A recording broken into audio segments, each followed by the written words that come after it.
Report. Everything's status quo, sir. Very well. If anyone needs me, I'll be in my ready room.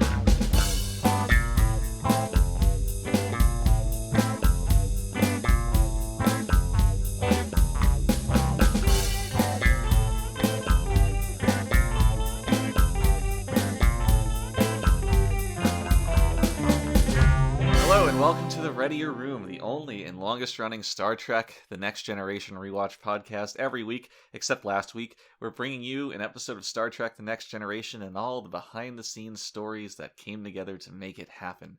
My name is Mitchell Mells, Chief Consultant of Services at Paramount, and with me is my life partner Brandon Hobbs, ex-head of Resources Management. Brandon, how are we doing today? Well, Mitch, I'm still on the mend from my COVID infection. Yeah, I heard you had the menses. Yeah. I'm almost delirious right now. Yeah? Yeah, well, more so than usual. No, well, I know that last week things were particularly difficult. Yeah. Hence our lack of appearance. Right. And, we don't like to do this, but we strive to deliver a competent radio show every week, so it wouldn't have worked out very well had we moved forward with it last week. But we're back, and we're better than ever. We're just about as even keel as ever. I don't know. I think my voice isn't coming through too well. My voice is still kind of scratchy. No, I think our collective step lacks some pep that it usually has. Yeah. Oh, yeah. No. I suppose so. This is going to be a depressing episode. Yeah. I think. But maybe helping with that, it is going to be a longer episode than usual. Than we've ever had. If you can imagine such an arrangement. Full of Jerry foolery. Making up for lost time with a double feature. Well, I mean, you've seen people listening have seen the title. It's not exactly a surprise. Right. I would ask what's been new with you, but I feel like the answer is just you sitting in a dark room wanting to die. That's about right. Well, it's nice. Right. It's nice because you and I have that in common. Right. Yeah, it's almost poetic, really, that we're both sitting in a dark room, probably drinking too much. Yes. Wanting to die. Yes. It's been a nice week. It's just A Tale of Two Cities. This is more of a tale of one city. It was the worst of times. It was the worst of times. Yeah. That's some classical references. Charles Vaginans. It still is a tale of two kitties, though. This is true. This is true. We are big William Murray fans. Mm-hmm. And perhaps what inspired casting that was. Yeah, I think there was a story about this. Do you know the story of that casting? I probably do, but no, not really. I wish you did, because I don't really know it. But it was something like the script that Bill Murray saw, or the film that he had been pitched, was so wildly different from what the final product was going to be that he signed a contract, and then it just became like a rote family picture. Oh, here it is. He thought the screenwriter was someone else. Oh, that's it. Okay. And, which I guess is probably the same right thing. Different image of where it was going to go. But yeah. So now I don't know if he's yeah, okay, here it is. Sorry to interrupt you. He thought it was Joel Cohen of the Coen brothers, when really it was the Joel Cohen who wrote Cheaper by the Dozen and Daddy Day Camp. Amazing.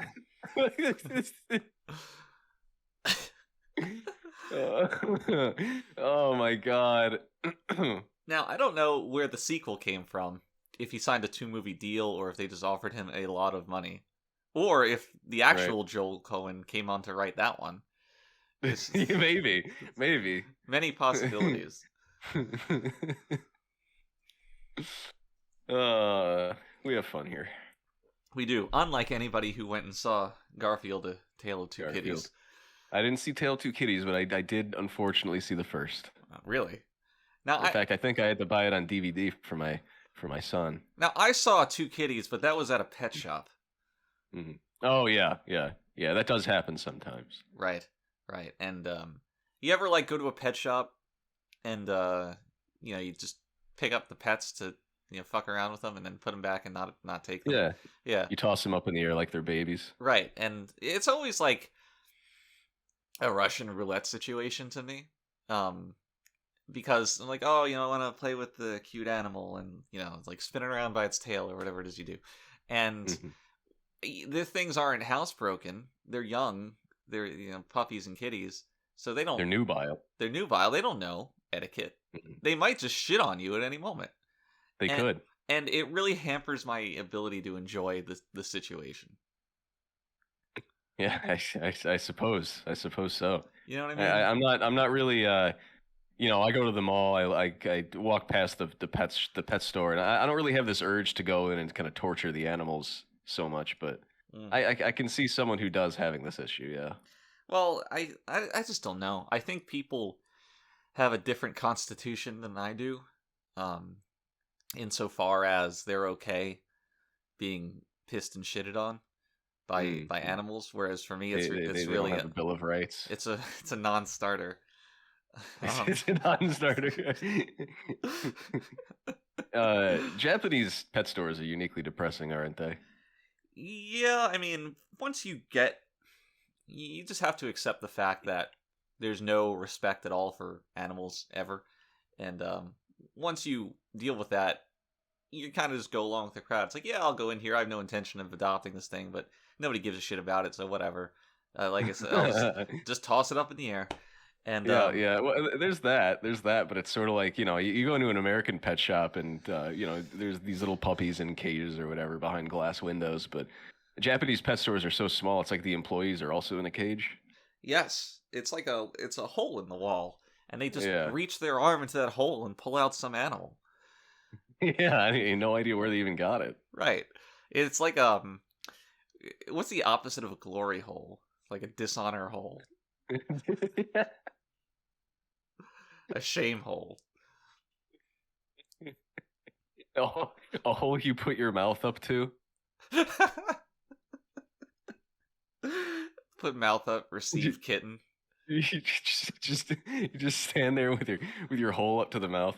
With your mouth up to the hole, god damn it. Well, I mean, in any glory hole, there is somebody doing that, right? Yeah, sure.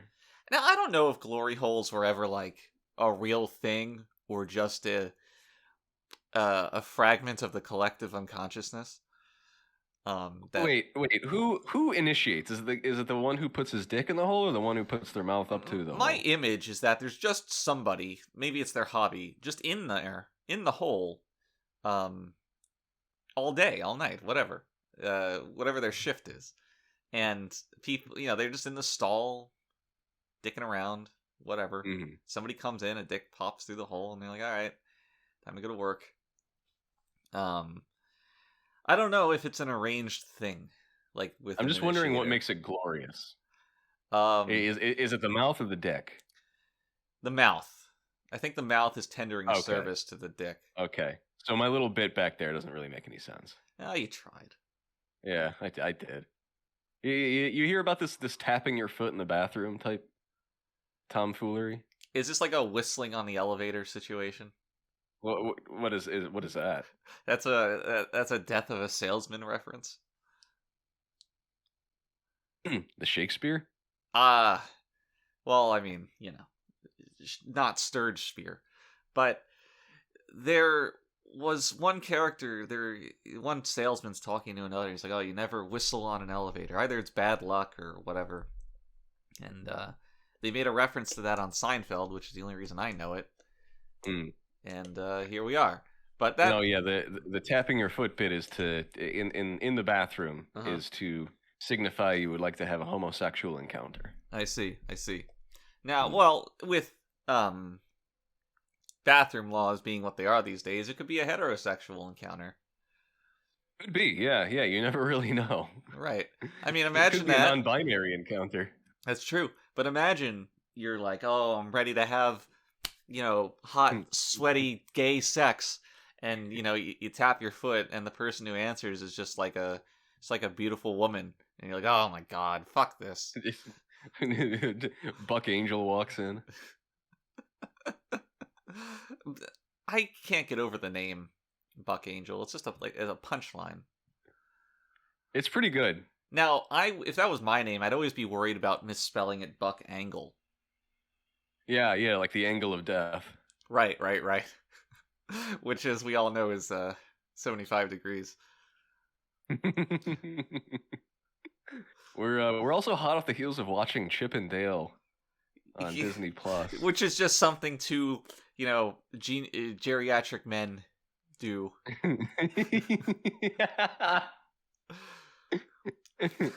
I remember Chip and Dale back when my great grandchildren would watch it on TV. Wow, your great grandchildren used 4chan? Jesus.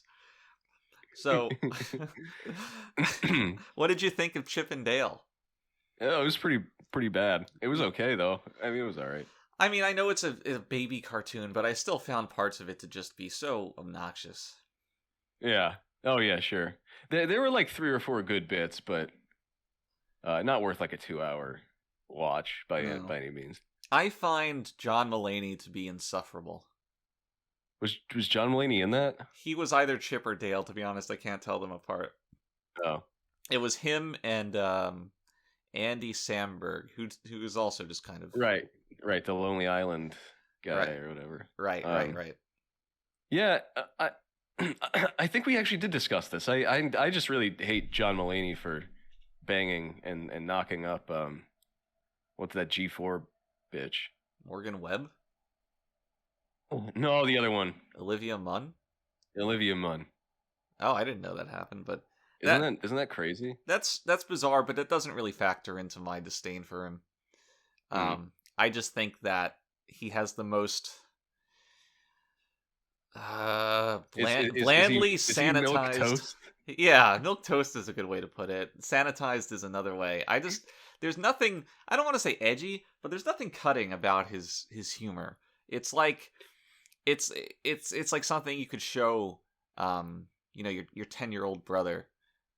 It's like, I'm just gonna put this on and well, I think that's kind of why his gimmick works.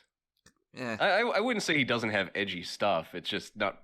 He doesn't present it that way. He presents it. Well, that's why I don't want to say edgy, because it's not that. It's more of the image and the delivery is extremely sanitized. Is it because it's something someone who posts on Reddit would like? No, but that is also another thing. Here's something. So you can be on Reddit, and people will post like a John Mulaney stand-up quote as a non sequitur, and then somebody will reply to it with a link to a subreddit called Unexpected Mulaney. Oh. And it's just embarrassing. Mulaney did a show, I think, last night where Dave Chappelle showed up. Uh-huh. And he did like a quick little opener for him. And he made one transphobic joke and one homophobic joke. John Mulaney or Dave Chappelle? Chappelle. And then John Mulaney hugged him, and Twitter's going wild. Is this actually true? It's actually true. This is pretty funny. Yeah. I like how we're at the point where we have to ask each other if what we're saying is actually true. Oh, well, we've made our bed. Now we have to lie in it. And I don't know. Piss in it. I don't know how one lions a bed other than maybe roaring at it, but that is now what we must do. Yeah. Well, let me see what kind of posts we're getting these days about John Mulaney. Live Twitter reading. My favorite part of tonight was when Dave Chappelle ambushed us at the John Mulaney show, told a bunch of transphobic jokes, a massive stadium of people laughed, and then John Mulaney hugged him at the end. I imagine that John Mulaney, being a comedian, probably respects Dave Chappelle just for the craft. You would think. He did Wait, hug him. it's like wait, you mean you mean a comedian shows any shred of respect for another comedian? Bizarre, I know. Right. What the fuck, Mulaney? We came to see some comedy, not some fucking transphobic screed or tacit endorsement of it or cancel culture whinging or what. This person's not British, by the way, or whatever bullshit. What a betrayal of your audience's trust. This is enjoyable. Whinging. You were right cancel culture whinging. You were right to bring this to me.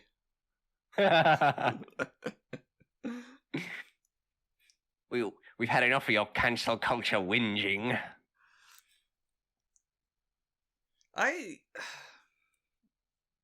My favorite thing is have you ever seen, so let's say there's a controversial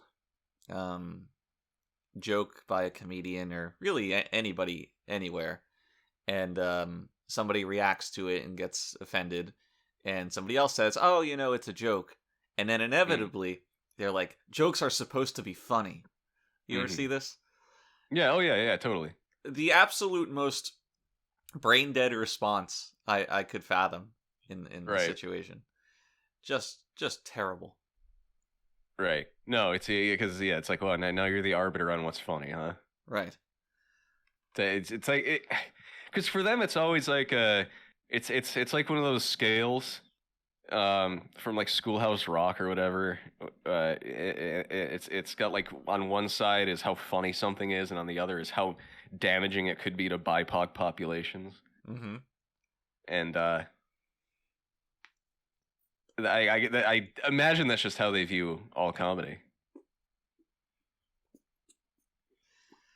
I think Schoolhouse Rock is a good example because they just would be happy if comedy shows were just people coming in and making a joke about geography or some other bland topic that doesn't apply to anybody.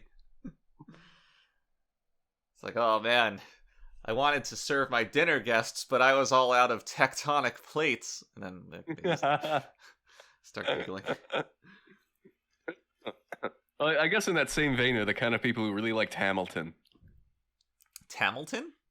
Yeah, like the musical. Oh, Hamilton. Yeah, Hamilton. I'm not even joking. I thought you said liked Hamilton. Who's Hamilton? That's what I want to know. Now, my only exposure to Hamilton was when what is his name? Lin-Manuel Miranda was on something like that. was on Curb. Oh, was he? He was. He factored into like a that season's arc.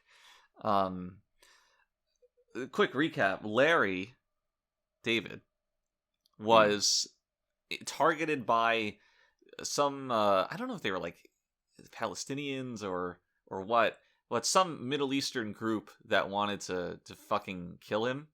They declared a fatwa on him, which I guess is like a jihad. That's pretty funny. I don't even know, but the word fatwa is amazing. It is. And I feel like it's also the name of a System of a Down song. That's a very astute observation. We're gonna put a fatwa on your head. Oh! Anyway, Larry was making a musical called Fatwa, and I don't remember the exact temporal order of these events, which one preceded the other, but I do know that he contracted Lin-Manuel Miranda to help make the Fatwa musical. That's a bad thing to contract. I'm sorry to hear that. Well, he's still kicking at like age 95 or however old he is. And eventually they just shot paintballs at each other. It was a very convoluted series of events, but Lin-Manuel Miranda was on Curb.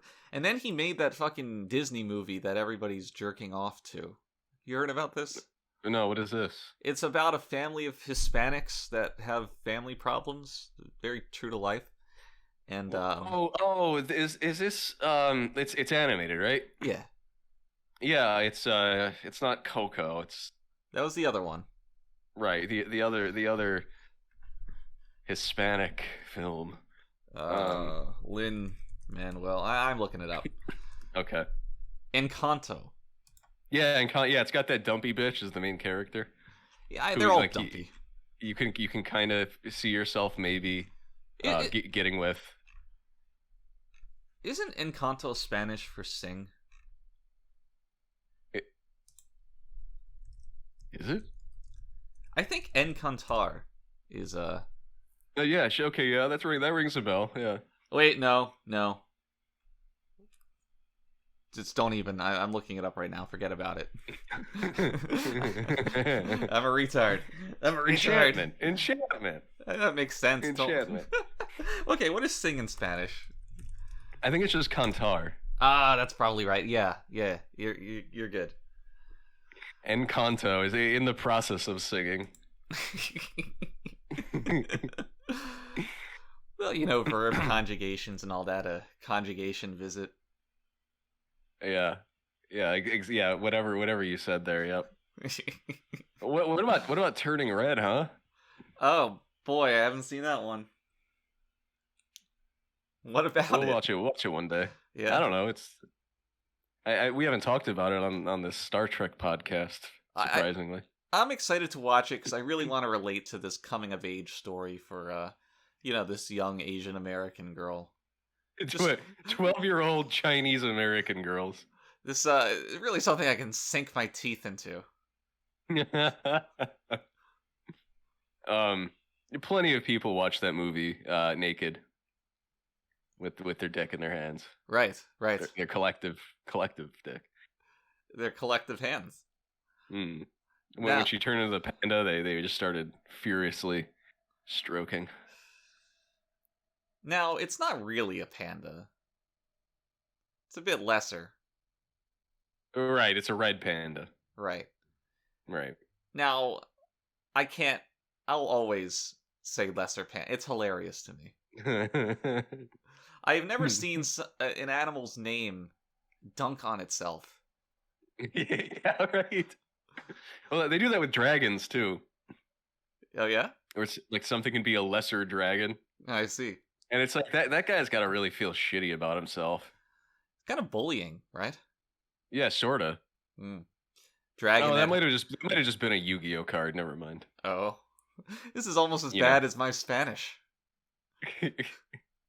That you remember Yu-Gi-Oh? It's what all the currently 95-year-old dudes nowadays used to play. I only know Yu-Gi-Oh insofar as investing in it. I bought a mint blue eyes white dragon. You flipped a Buster Soldier. Back in the day. I flipped a dark magician girl until I came. Well, that is what you do with the dark magician girl. In Japanese, she's the black magician girl. Really? Yeah. I did not know that. Chew on that. I'm chewing. Think about it. Oh, man. Oh, we have fun here. Enough of this tomfoolery. Oh, Jesus. We circled back to... my life is like a flipping light switch between tomfoolery and jerry-foolery. And the rare Ben-foolery. There we go. Yep. Fucking had to. Just took a moment for that, Hated it. No, you loved it. You loved it. Yeah, it was okay. Yeah. Is there anything else going on these days? Ah, God.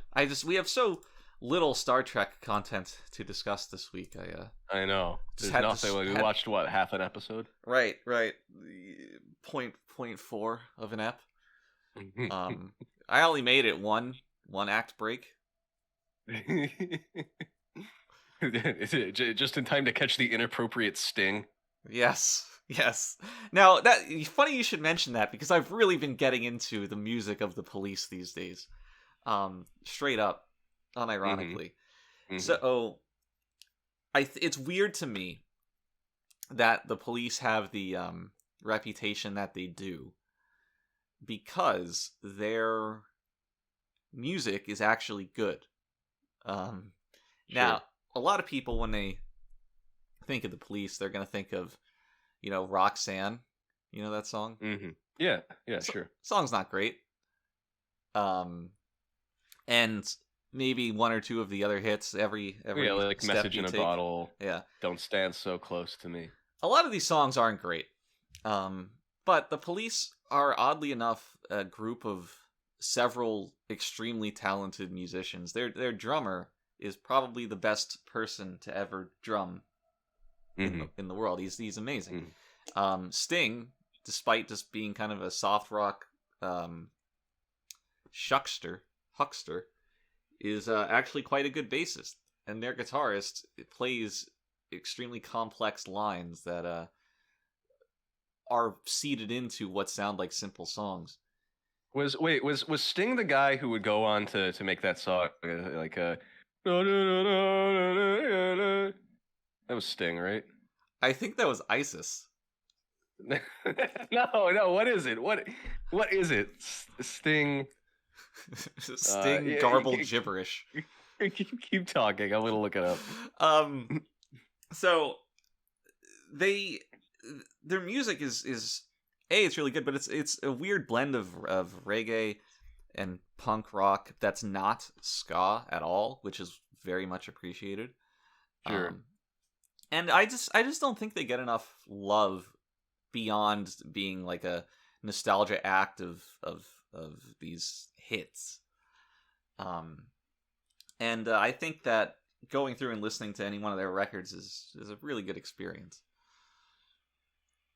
So okay, no, yes, it's Desert Rose. I dream of rain. I've never heard that song. Yeah.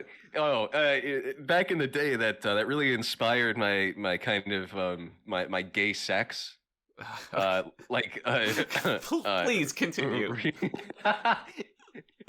Remaking lyrics of a song so that it's about gay sex, and instead of I dream of rain, I just had him say I'm fucking gay. I'm fucking gay. I like the phrasing. You should listen to it. I like the phrasing I had him say, as if you're directing Sting.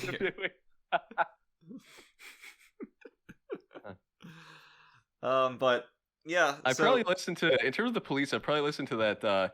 You remember when they remade "Don't Stand So Close to Me" or whatever? Go on. No, I don't actually. You don't remember this? Is this like a Devo 2.0 situation? No. It was. I think it was like a.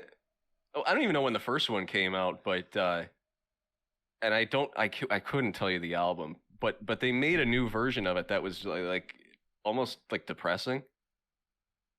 Who made it? Who remade it? The Police. The Police were only together for like 5 records, so I don't know when they would have done this. Don't Stand So Close to Me? Yeah. Now I know that they reused the melody in a Dire Straits song.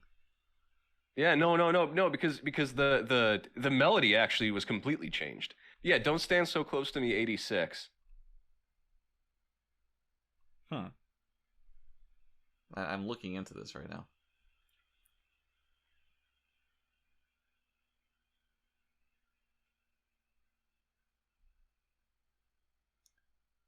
It's very different.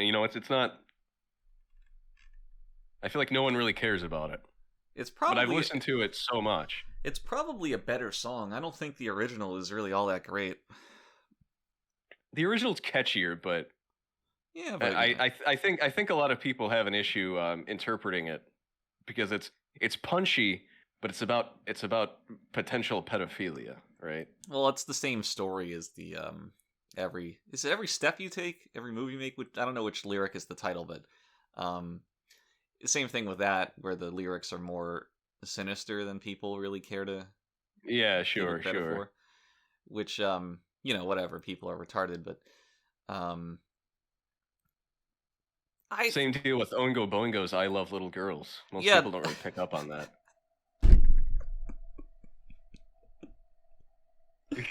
Have you ever heard that album? Oh no, not the whole thing. I've only heard a couple. Only a Lad is the name of that record, and it's pretty good. Now on that record, there's a song. I think it's called "Capitalism," and the refrain of the chorus says, "There's nothing wrong with capitalism," and what that might sound ironic, but the song is actually dunking on, I don't know, college liberals is That's amazing. the archetype that I could, because Yeah. Danny Elfman is apparently rather conservative, Right. and yeah, it's very rare to hear that in a mainstream rock song, but overall the record's pretty good. Now, I was very sad recently when I was reading the Wikipedia article for the Weird Science theme song, as I often do, and Danny Elfman has apparently disavowed the song.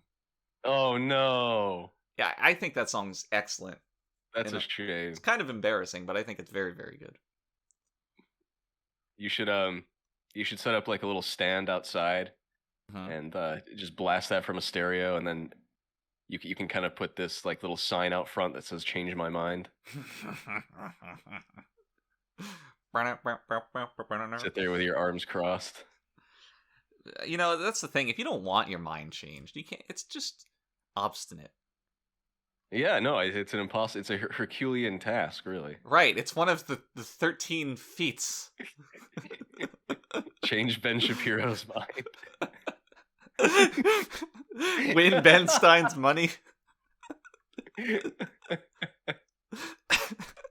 Win an argument with Steven Crowder. Oh God. Be John Malkovich. Oh God. Oh Jesus. This is I'm gonna it's good stuff. I wish we were recording. I know. This would make for a very good podcast, actually. Yes. I'm gonna make you put in the work on editing today because I'm gonna have to get up and grab a drink soon. Are you kidding me? You know, No, sorry. if I start talking about Star Trek right now, you'll be locked in to. Yeah, no, I can't. I'm in too much pain. I need a constant flow of alcohol. All right. Well, I'm gonna leave this part in, and then after this, I'll let you go get up, and then I'll cut the interim, just so everybody knows how unprofessional you are. Yeah, sure. I mean, by all means, I think we've kind of stopped caring about the production value of this show, Well, you know. right? Yes. So we could just leave it in, and Nah, I'll cut it. Just splice them together. I'll cut it. I'll leave up until now and go get your drink. Okay. All right. I'll be right back. All right, we're back. After our unprofessional little, I don't know, escape. I've been watching a lot of podcasts these days, and more I'm noticing that audiences like a kind of intimate sort of atmosphere, you know. So Is this an kinda ASMR getting thing? up and well, no, you know, like walking away from the podcast for 10 minutes and then coming back. They like that. I see. It's the girlfriend experience. Wh- I don't know. I just made a prostitution reference. Well, I used the opportunity to go grab myself a drink as well. I have some grape-flavored Korean liquor.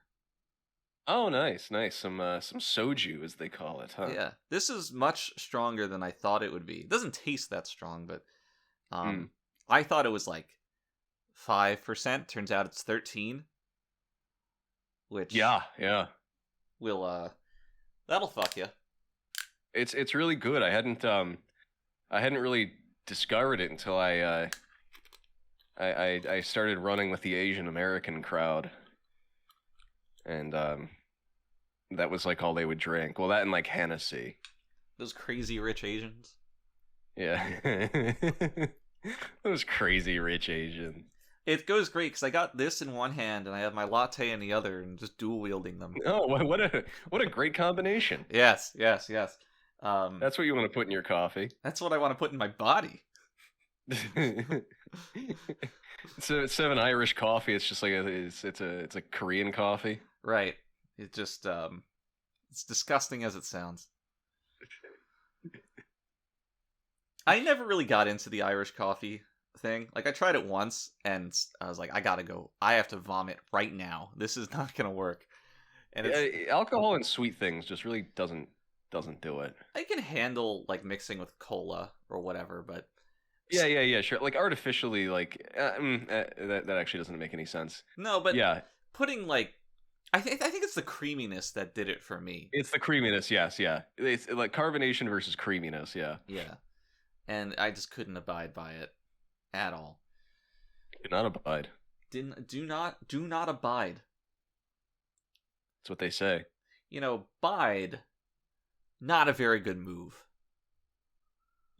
No. Well, you have to use it strategically, In and my it's mostly for early game.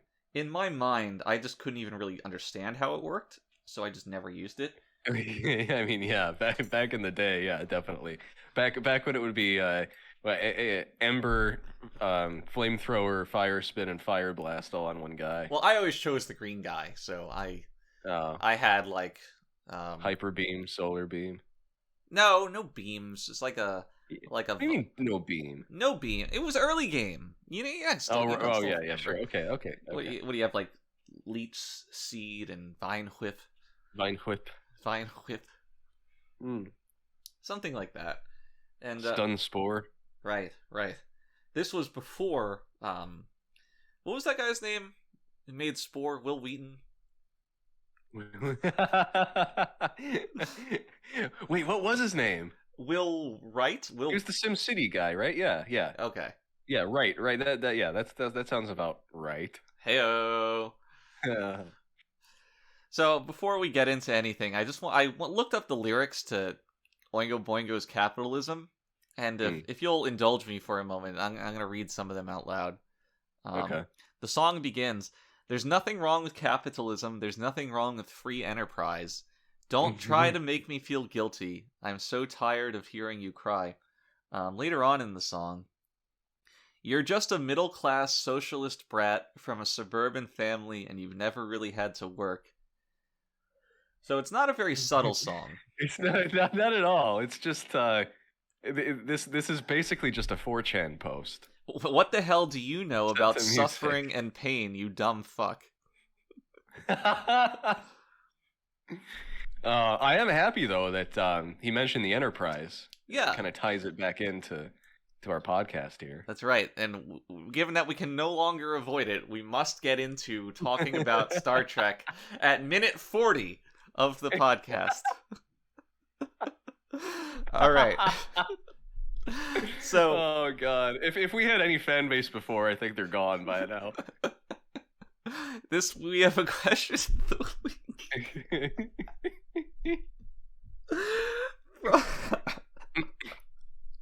We have a question of the week from. All right, hold on. I can do this. We have a question of the week from Benny Hanna.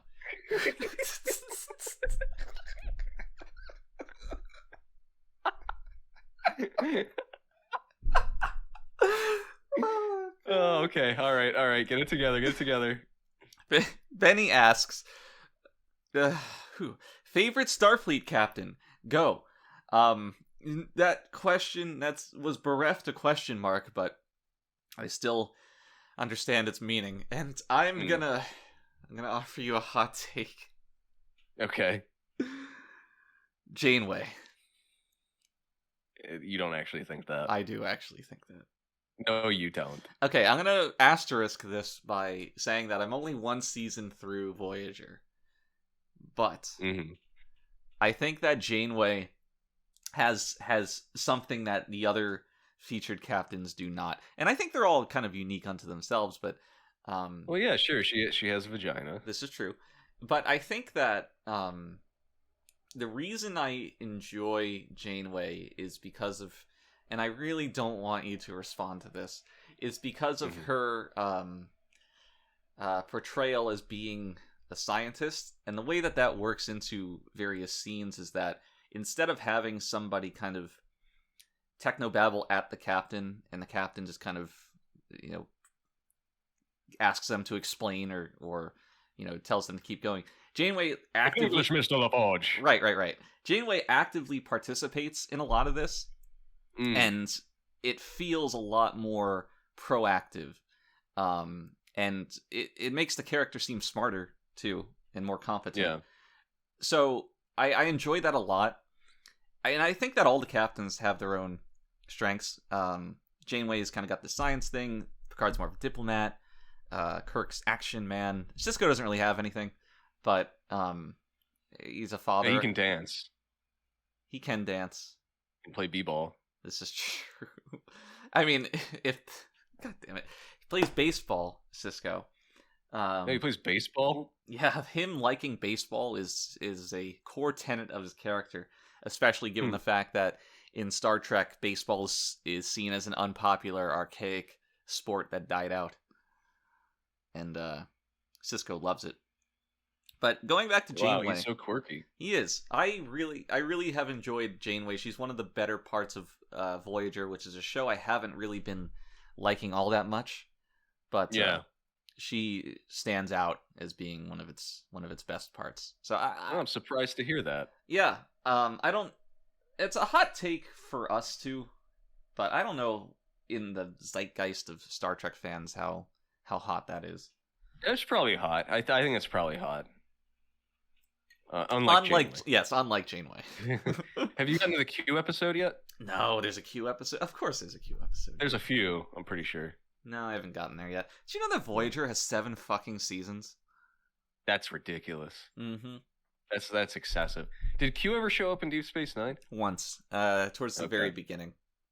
Him Gotcha. and Vash showed up. Gash. I think. Oh yeah, that's right. That's right. I think he shows up a couple times in Voyager,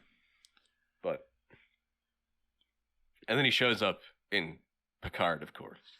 It's really amazing to me for him to show up because Q has the ability to nullify the core conceit of Voyager. And Yeah. Oh my god! right.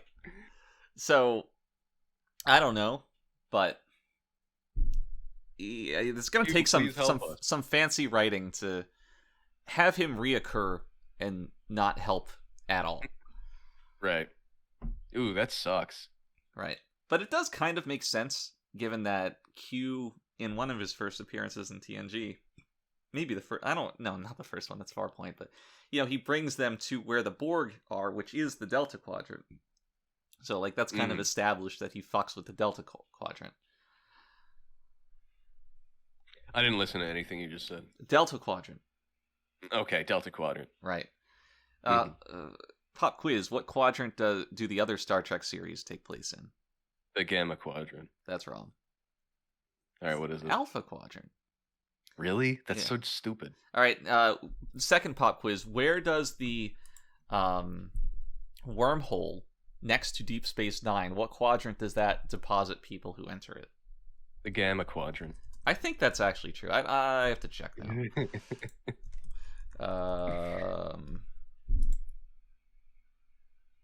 Hold on. How do I even look this up? Yeah, it is the Gamma Quadrant. Nice. Wow. Hey, I got one thing right. Yeah. Feels nice to get the pop quiz right. We'll make a Deep Space Nine fan of you yet. All right. So who's your favorite captain? My favorite captain. My favorite captain is Robert April, Okay.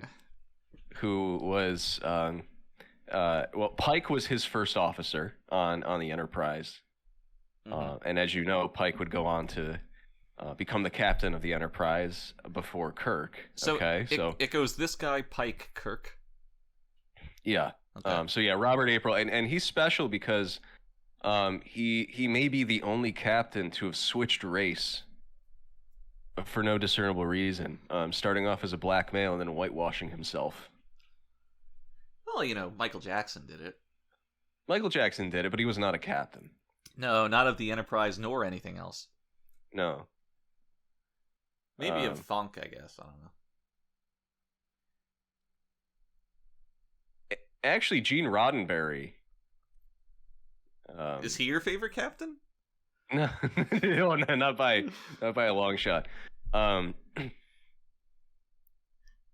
Gene Roddenberry portrayed this character in some encyclopedia or something. Mm-hmm. That's it.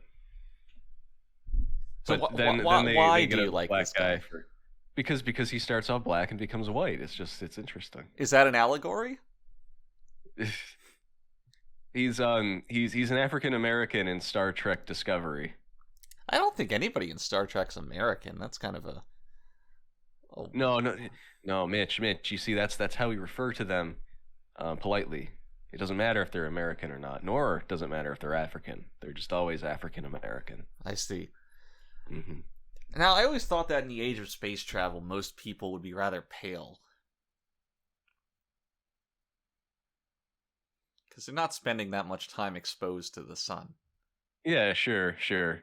I'd imagine they have a lot of things wrong with them. Speaking of which, let's talk about Tuvok for a little bit. Who's Tuvok? Tuvok is the Vulcan on Voyager.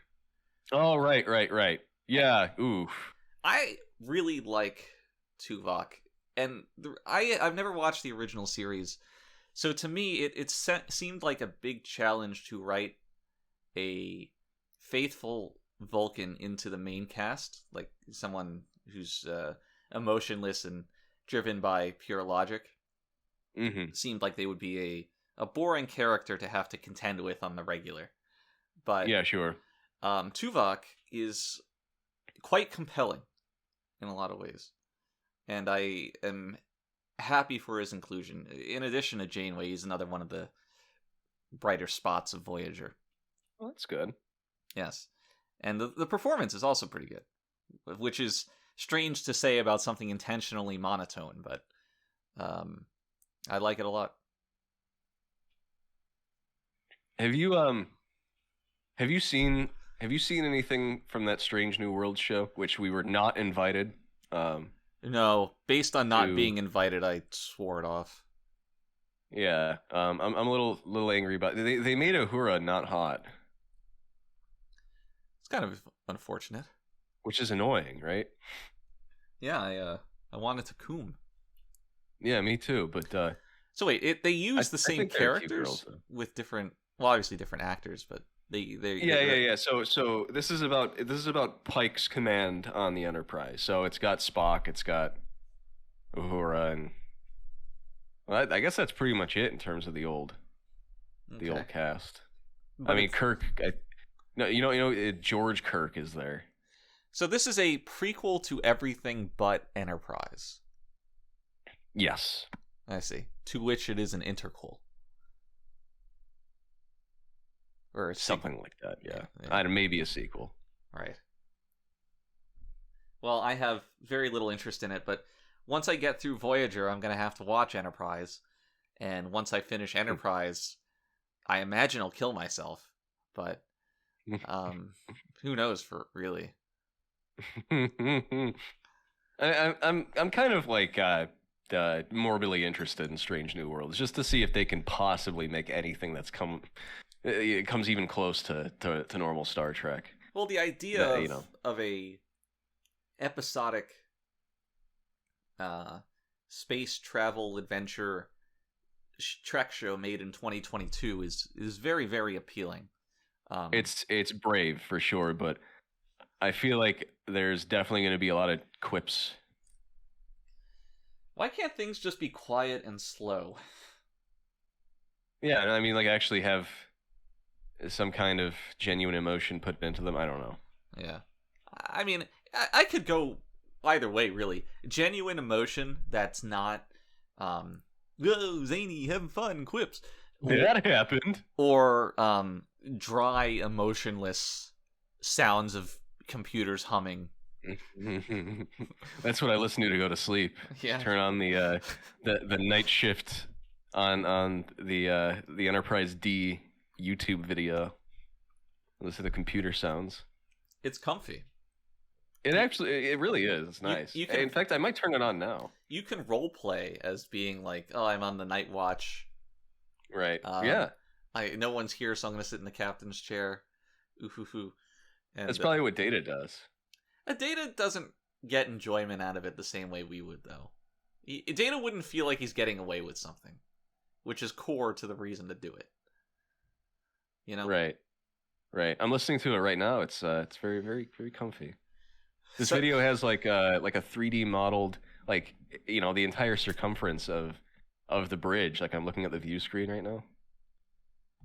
It's comfy. You never Wow. really see a 3D model of not a 3D model. You never really see the whole space because it's always that cutout wall when looking at the back. Yeah. The whole Star Trek VR Enterprise thing. Mm-hmm. That was always a cool idea. It's a cool idea. I would like if it was anything but the original series. Yes. Right. There really should be one for all of these. Like there should be comms inside Deep Space Nine. I don't think the Voyager bridge is all that compelling, to be honest. Yeah, but it's still better aesthetically than the original series. It's too 60s sci-fi for me. I buy that. The chairs, the way they like swivel. It's got this thing, like everything looked so industrial. Like they had a very limited idea of what the future would look like, I suppose. Where everything's just this one shade of shiny metal. Right. And it's ugly. And I don't know why people like it. I mean, it's sort of quaint when you watch it in like old Godzilla films or something, but that's as far as it goes, really. Yeah, the other sets haven't aged in such a bad way. No, relative to the original series bridge. Like TNG's bridge is great. Very comfy. That horseshoe design is just wonderful. With that wood fucking centerpiece, yeah. Ops, that's what it's called in Deep Space Nine. Ops is also very, very well designed. I like that a lot. Mm-hmm. Does it have an alien casino in it? Not in Ops. That's on the promenade. You see. Yes, but part of Deep Space Nine's appeal is both the set design and the in-world design of Deep Space Nine, the space station, and that extends to things like Ops. So, very big fan of that. Ops is like, I don't know. Ops is kind of harsh, I think. How's that? It's got this sort of like utilitarian sort of look to it. Yeah, and obviously you can justify anything with lore, but in the lore of the show, it's a Cardassian space station that is then handed over to the Federation, and in that sense, a lot of the set design resonates. It's harsh, it's unwieldy, and that often comes through in the way characters interface with it. Mm-hmm. So for me, it works in a lot of ways. And Voyager's bridge, I would not say is great, but I would also not say that it aged poorly. I think just from the get-go, it was kind of a middling design. Whereas something like the original series, you can get into the mindset of, okay, in the 60s, I can understand designing it this way. It didn't age well, but for the time, it was probably fine. Whereas I think with Voyager, it was always just destined to be middling. It's a little too cold for what it... Yeah, the blues in it kind of get me. Yeah. It's very, very blue steel. Cold steel, if you will. Cold steel, indeed. So I'm not a big fan. That's kind of indicative of Voyager as a whole. It's like Trek, but worse. Yeah. Which is still a step above Trek, but terrible, which is what we get today. Or it's not Trek at all, but it's, yeah. Yeah. Anyway. Anyway. You ever watch TNG? Sometimes, yeah. A few episodes. Well, I watched a few episodes recently. Would you like to talk about them? I guess. All right. We have The Most Toys, which is one of your favorite episodes. Yeah, I think this is a top 3, perhaps top 5 episode of the series, and I don't have any reservations about that. Nor do you have anything to back it up. I think it's self-evident. I hold these truths to be self-evident. It's a good episode. It's a good episode. It is a good episode, and I think that it presents not a lot of, but the ideas it presents are quite compelling, especially towards the very end when it comes down to Data's capacity for violence, I should say. Yeah, and we get this like dumb cop-out ending. Yeah, I mean, I'm not a big fan of that, but it is very explicit the choice that Data made, even if Yeah, sure. I mean, anyone with half a brain can kind of infer that, like, well, he was trying to kill the guy. Well, I think it is just explicit, no inference needed, because they say that the weapon was discharged at the point of transport. Oh yeah, I suppose so. I just I forgot what my umbrage was here, and it's with them teleporting him out the last second, so he's not technically a murderer. What timing? I know. I mean, that bothered me. I think that in the Star Trek has to present an idealized world. With that in mind, it's fine to have Data not be a literal murderer, but the fact that he's still portrayed as having intended to commit the act is enough to make it a compelling situation, Yeah, there's something there, I guess. It's just, I don't know, maybe him having to go through having actually done that is, I don't know, I think it would have been important for his character. I agree, but I think that would have been a different episode. At the point that it appears that action, it's at the very end. There would be no time for Data to adequately process that, or for the episode to explore it.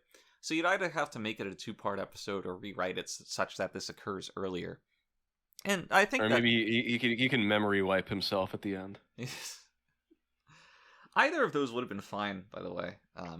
To get into this, have Data kill a man, and spend a lot of time going through it. Yeah, that might have been a nice little halfway thing, because, I mean, a lot of the episode was, I wouldn't say it was redundant, but there was a lot of action inside just like one room.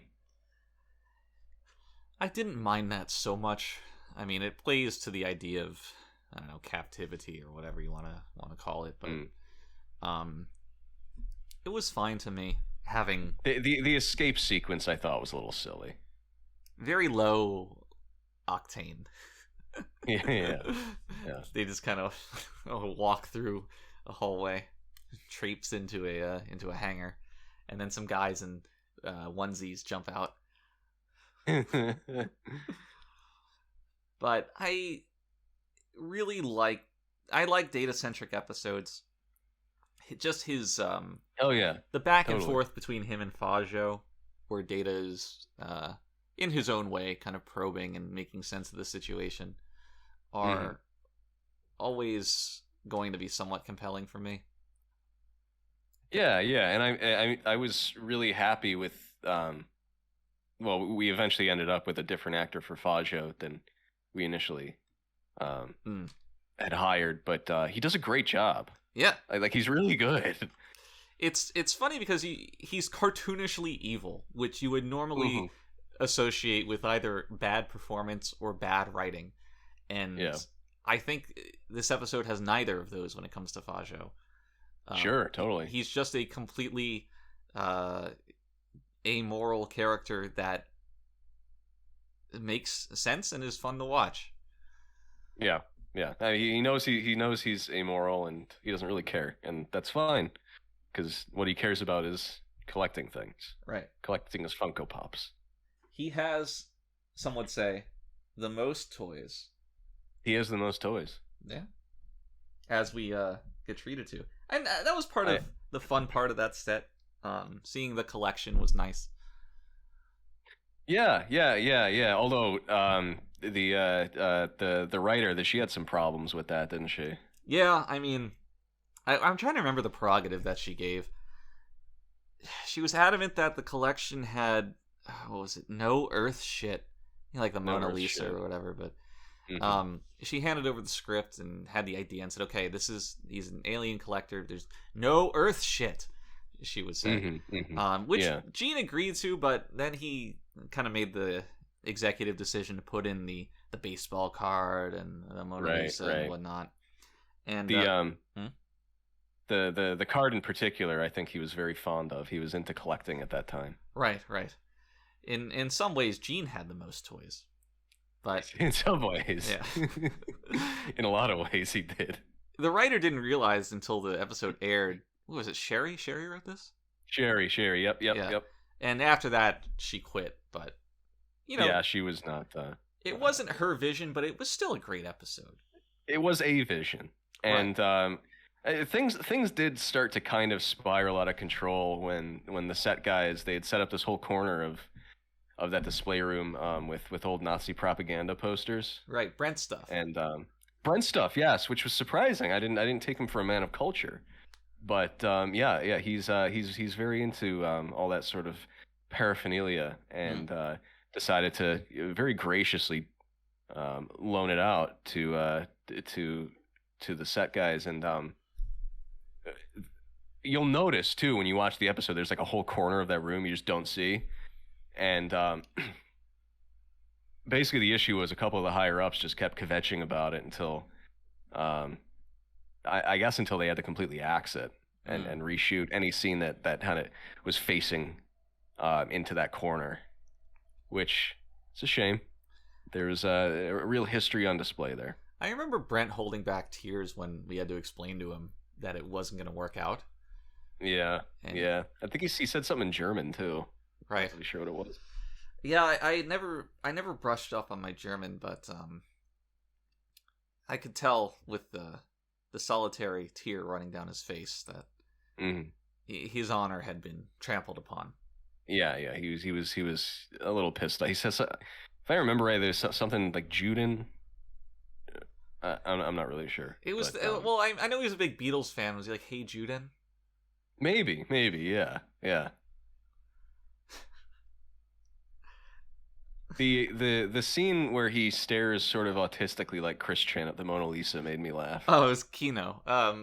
Just a very small moment, but I would say that the facial performance, the physical acting of Brent was quite good there, where it looked like, his smile looked like a vague facsimile of the Mona Lisa, and it was off, but it's like Data's trying to get it, he can't really get it. It's just right, cute little moment. And it's like, okay, yeah, sure. What is Data gonna do for the other 23 hours of the day when Fajo's not around? Right. And it's just fuck around. Now, do you remember, I don't know how many weeks ago, I asked you a trivia question about something, and you didn't get it. Let me see if I can bring it up here. Okay. It was 100 dank years of phenoplaque. Did we talk about this? There was one week where you did not have a question of the week. I'm sorry, a trivia. And I asked you, what is 100 dank years of phenoplaque? 100 dank years? Is that like a Klingon translation of 100 years of solitude? Not quite. That is what Fajo asks the replicator for. It's the acid he throws on Data.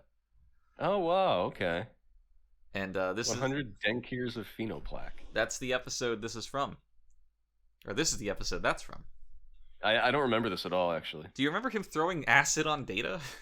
No, I remember this. I don't remember you asking me about it. Oh, well, he might have been drunk at the time. We were recording the podcast. Yeah, maybe.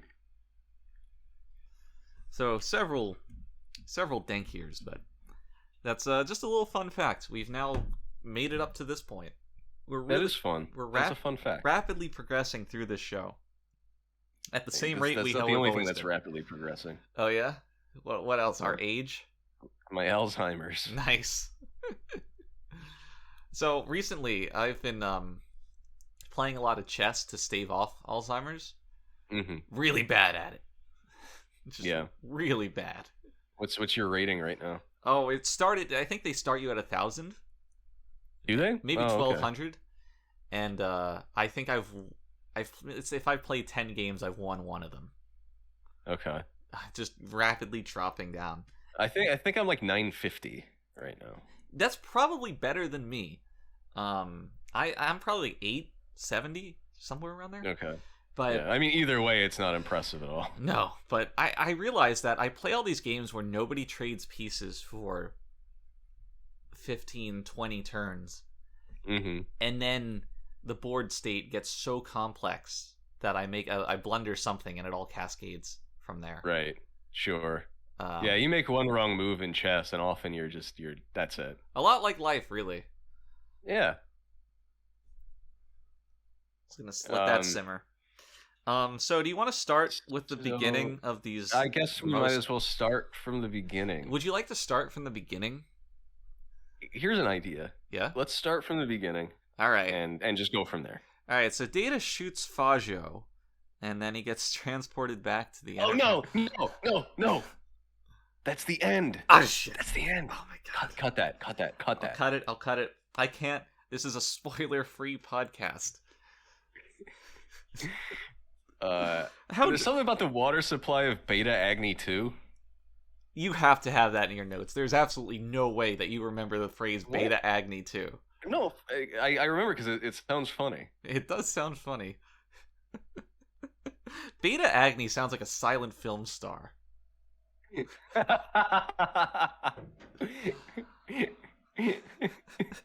I'm quite the fan of Beta Agni, actually.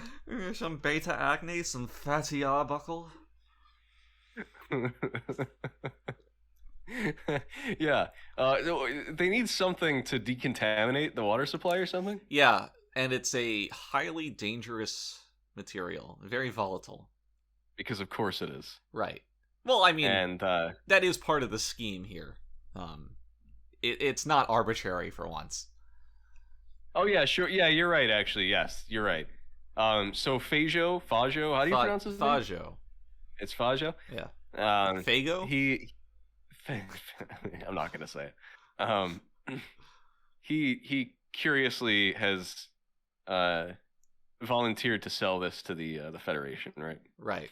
To the Enterprise specifically, and Data, because it's volatile, dangerous. Data's the only one fit to transport it because he's not a human being, much to his chagrin. So Data is in a little shuttle. He's kind of going back and forth, with making various trips, transporting the shit, and then bam, shuttle blows up. Shuttle blows up,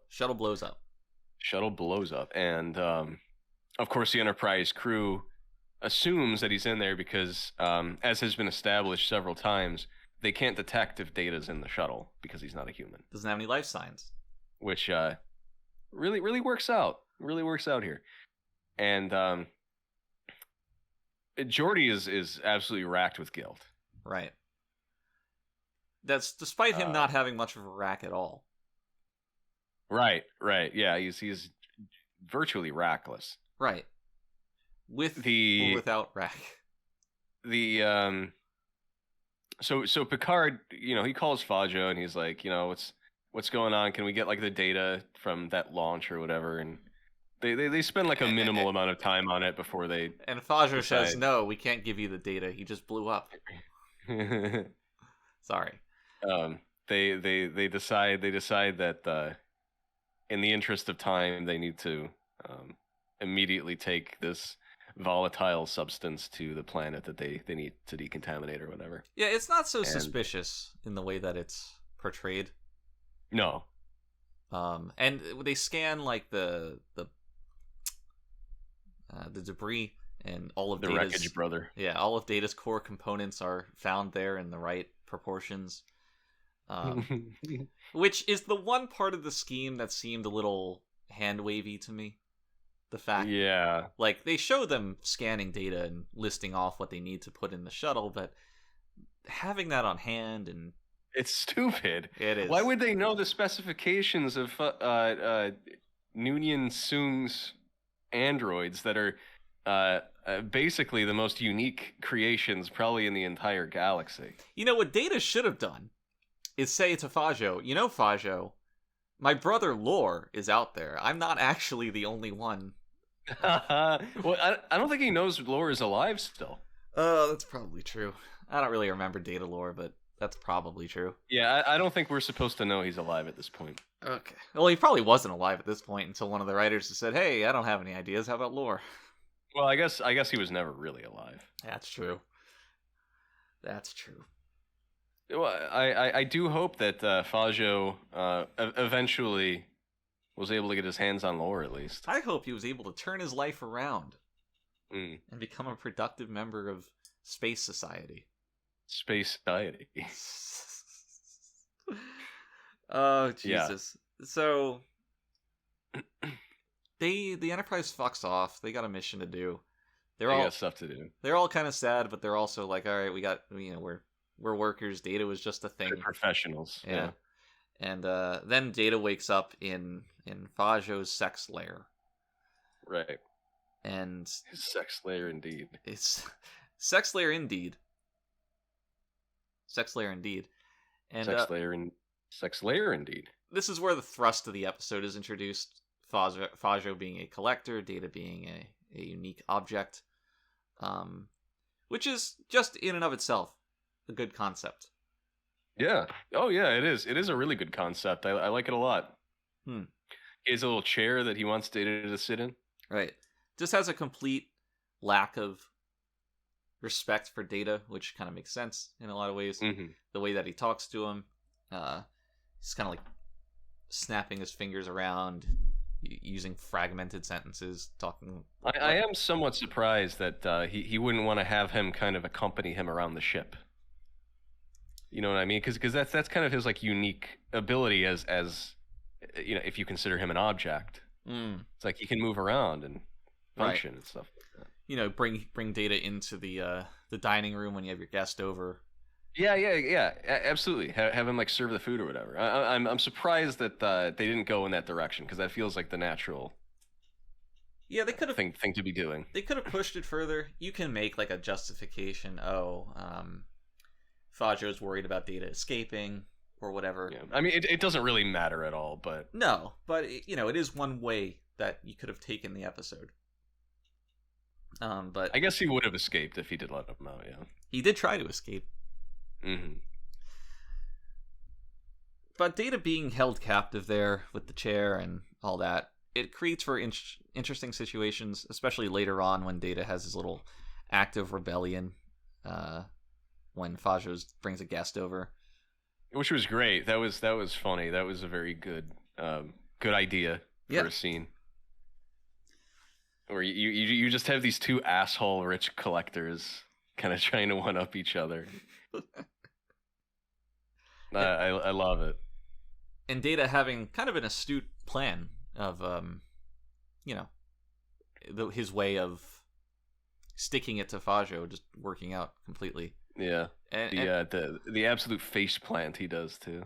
Good physical acting. Yeah. Which I wouldn't imagine was Brent, but I don't remember. Have you ever tried to do that? No. But I imagine it's down? difficult to not instinctually try to brace yourself. Yeah, I've practiced this, believe it or not.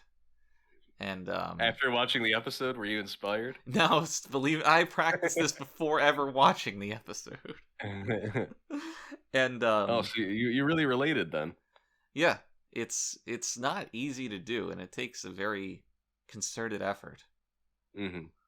Why were you practicing this? I was a strange child. Did you have a bit role in something? Well, I had a Kaiser role in a number of things. You know me. A role fit for a Kaiser. Between the words Kaiser and Tsar and Caesar, it's all language is a what is it? A symbiote circle. Yes, you must understand that. A flat wheel. They are all very funny words. They are. Caesar as a title is almost like calling someone a Dracula. Yes. And it never stops being funny. I'm very into a Dracula. Oh no, it's a Dracula. I think we've discussed our affinity for this on the podcast. Yeah, at least 2 or 3 times. I don't know how this keeps coming up, but it does. Okay, What? what's his name? What's his Fajo? name? Jordy? Fajo is adamant about Data getting into a different outfit. Yes, one more sexy than anything we've seen before. Right. He doesn't like him being in a Starfleet outfit. And so he does throw the Footy the pajamas. caustic. Yeah. What is it? What is it? Hold on. Back to my notes. Phenoplaque. He throws 100 Denkiers of it. Yes. Which 100 Denkiers. A whole 100 Denkiers. It's so weird to me how on and off Trek is about Earth measurements and alien measurements. Yeah. It occurred to me that on Voyager, there's a character of a race that lives, whose race has an average lifespan of like 9 years or something. Mm-hmm. And that's more or less a core part of her character. But are they like dog people? No, but that would be inspired. So, they have 9 years to live, but it occurs to me that, well, how long is a year, right? It's one revolution of a planet around the sun. Its sun. Mm-hmm. So for all we know, 1 year of that race's life on their planet is equal to 3 years on Earth or whatever. It's arbitrary. It's a fake planet and a fake sun, so you could write it however you want to, but it's never really expanded upon. So it's just what's the word I'm looking for? It's just annoying to me how randomly things are beholden to Earth standards and sometimes they're not. I was actually reading about this in the context of Star Wars, where I was reading about the standard week on Coruscant. And how many days? There's 5 days. Okay. And it's Prime Day, Syntax Day, Tongs Day, Zell Day, or maybe Gel Day, and then Bendu Day. These are just terrible names. I want to make a mug that says thank God it's Tongs Day. That's a t-shirt right there. Yeah, it certainly is. But here's the best part. There are 10 months in a standard year, which only added up to 350 days. Mm-hmm. However, 368 days make up a year. Therefore, the missing 18 days were made up of 3 festival of Fet weeks plus 3 regular annual holidays. So, yeah. The year just stops for like 18 days. That's hilarious, but even within that, it is still arbitrary. The idea of what is a day, how many days in a week, it doesn't make any sense. Yeah, you could rewrite any one planet's, I don't know, calendar any number of ways that you want. Earth has several calendars. We use the Gregorian calendar, obviously, but it's not set in stone. So just having their weeks are 5 days, it doesn't really say anything about the planet in an objective scientific sense. It's just cultural. It's a cultural thing. And no science fiction has ever really, I would say it never adequately dived into this, obviously because it's not very compelling television. But it's too heady, really. There's nothing to really be gained from it, I guess. Right. It's the same reason that you have a problem with the Universal Translator or whatever. Yes. It's just kind of a thing you have to suspend your disbelief for, which I do understand the frustration with it. It's stupid. Can I bring up another issue with the Universal Translator real quick? Yeah, sure. So on an episode of Voyager, they go into a cryogenic chamber on a planet in the Delta Quadrant and find several human beings who were abducted in the year 1937, including Amelia Earhart. Oh, God. And they freeze them from cryostasis. And there's a Japanese guy there. And, when they come out, everybody's talking. The Japanese guy's speaking English or whatever. And they're like, oh, you're all speaking Japanese. How? And Janeway says, well, it's our universal translator. And she points to the comm badge, which is apparently where that is. What? And it's... The Enterprise crew is wearing... the Voyager crew is wearing comm badges. None of the people who are freed from cryostasis are, but they're all conversing with each other. and the Voyager crew. So it's so stupid. It's very vague if it's like a sending or receiving type of thing. Exactly. In the way it's portrayed here, it both the communication sent and received wearing a comm badge on one's chest is enough. Right. It's like if one person has it, it's you're good. Right. Two other people who don't have it can talk together. Right. It's not like Four Swords Adventures where you all need the game pack, which was just a terrible anti-consumer move. Yeah. So yeah, I don't know. I like details in science fiction. Some might say to an autistic degree. Yeah, it sounds like you would really be like a prime consumer for like a Star Trek encyclopedia. Yeah, but having these things in apocrypha and secondary sources is never going to entice me as much as them being worked into a narrative in the in the show. Yeah, I had always kind of just like headcanoned the Universal Translator is like a kind of Babelfish type thing from Hitchhiker's Guide. Right. Where you shove it into your ear and forget about it. For the sake of plot convenience. Basically, yeah. Yeah, I can't suspend my disbelief. No. Obviously, I can. It doesn't keep me up at night, but to a degree you can, but it's like you still think about it, yeah. Right. And I would probably not think about it if science fiction and Star Trek weren't heralded as being relatively heady. Yeah. I mean, it is kind of the most highly regarded in terms of having plots that are more than just shooting bad guys or whatever. Exactly. So I'll bring it up every time it comes up. It's bring it up every episode. It's probably fucking that's just good podcasting. Oh hell yeah.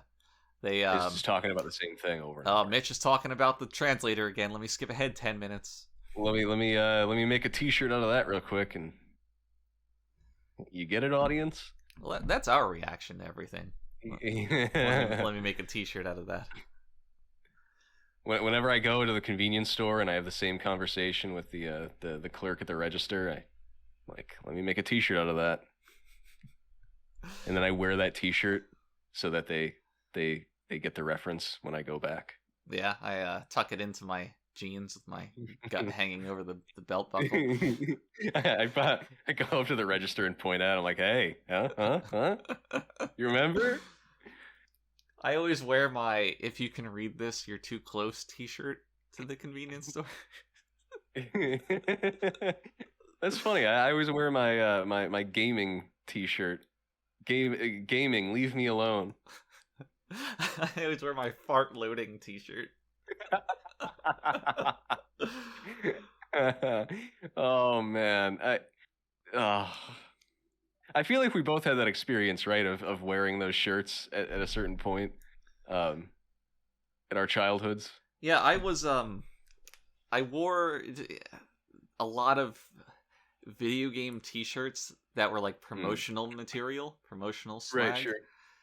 And just completely disgusting, unfashionable, ill-fitting, circus tent-like. Yeah. It's even more embarrassing when we're both 40 years old doing this. Exactly. I have my t-shirt, "Welcome to Idiotville, Population U." I'm with stupid arrow pointing upward.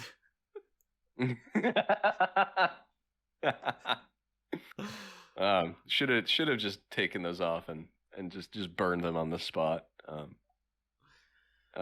Speaking of, to bring this back around to dissolving Data's clothes, as if he were wearing a graphic tee. Now I'm just thinking if Fajo made Data dress up with a graphic tee, like a stupid, like Macy's graphic tee, like circa 2000. Don't bother me. I'm an android. And you're just enough RAM to...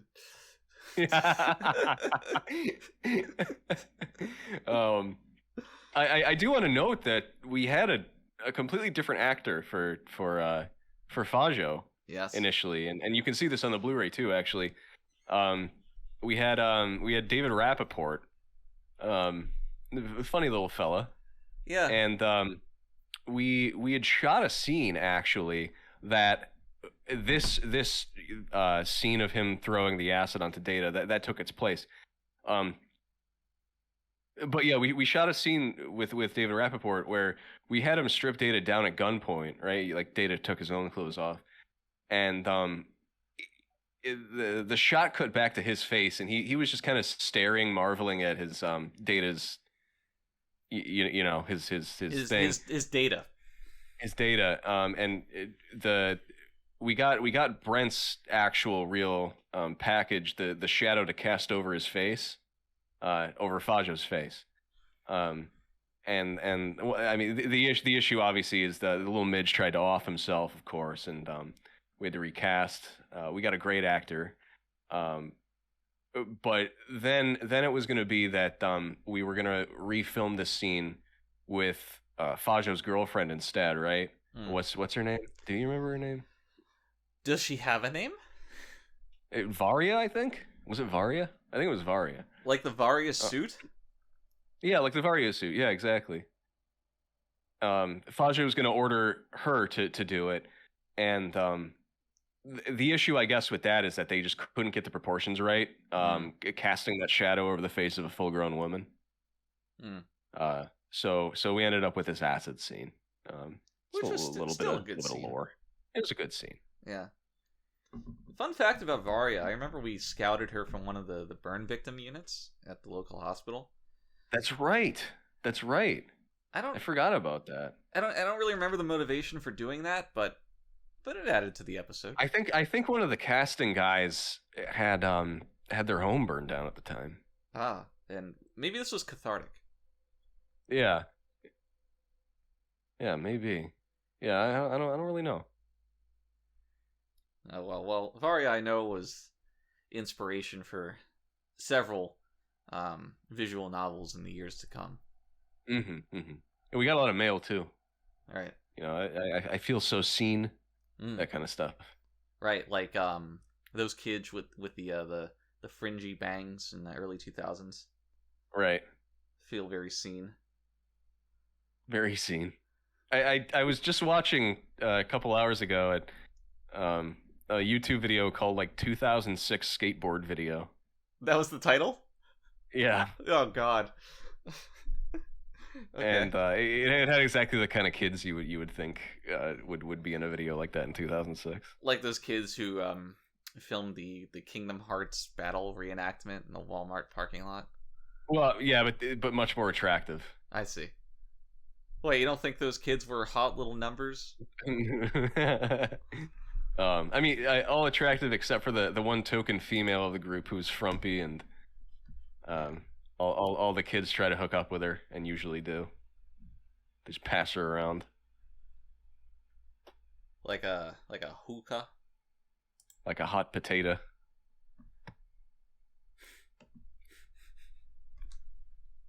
I don't know why I enjoyed that so much, hot potato. So on the Enterprise, yeah. Geordi is trying to investigate what happened with Data.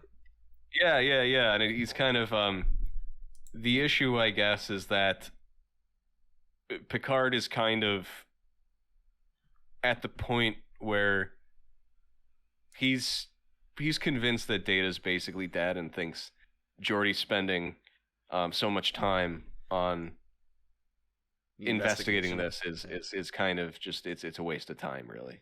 Right, and he indulges Geordi's I don't know, emotional need for closure, but he calls him Geordi again. Yeah, I have that in my notes, by the way, but he is stern about Geordi needing to perform his duties. But in that scene, Geordi's like, "Oh, Captain, I think this, that, and there's no way." And Picard says, "Oh, Geordi, you must be well rested for duty. I expect you to, do whatever." Geordi says, "Okay." Turns to leave. Ah, Geordi, wait. And it's just the archetypical captain and subordinate scene that Yeah, sure, see sure. infinite times over this You gotta have it though. Yeah, I mean, Picard is an understanding man Mm-hmm. for sure. Do we have Fish Watch on this episode? Do we have Fish Watch? I don't Yeah. think it's.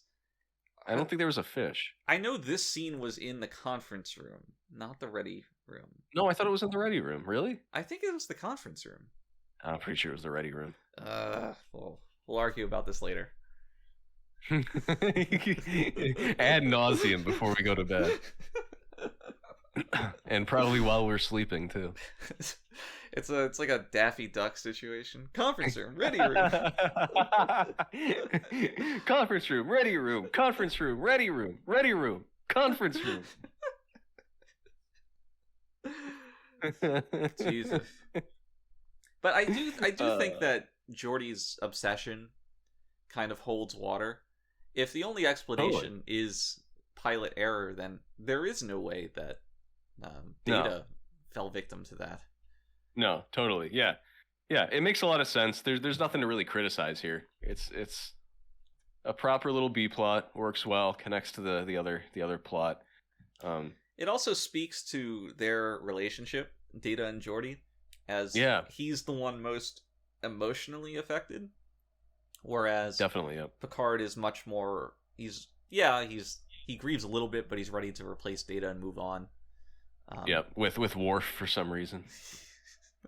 This is a big deal for Worf. Is Worf smart enough to replace Data at Ops? He has enough guile to do so. He has enough Klingon guile. I have this sentence in my notes where I've typed your first watch at Ops. Who said that? Is there like an ellipsis there or an apostrophe? Your period first watch at Ops ? Your first watch at Ops? Yes, something like that. Troy. It is Troy, right? Yes. The most clumsily delivered line. My God. Well, Troy has never delivered any line in a believable fashion. Much less Marina. Which is what they used to say all the time in the writers' room. Right, that's what every episode needs. Much less Marina. Okay, yeah. So, all right. So, yeah. Eventually, they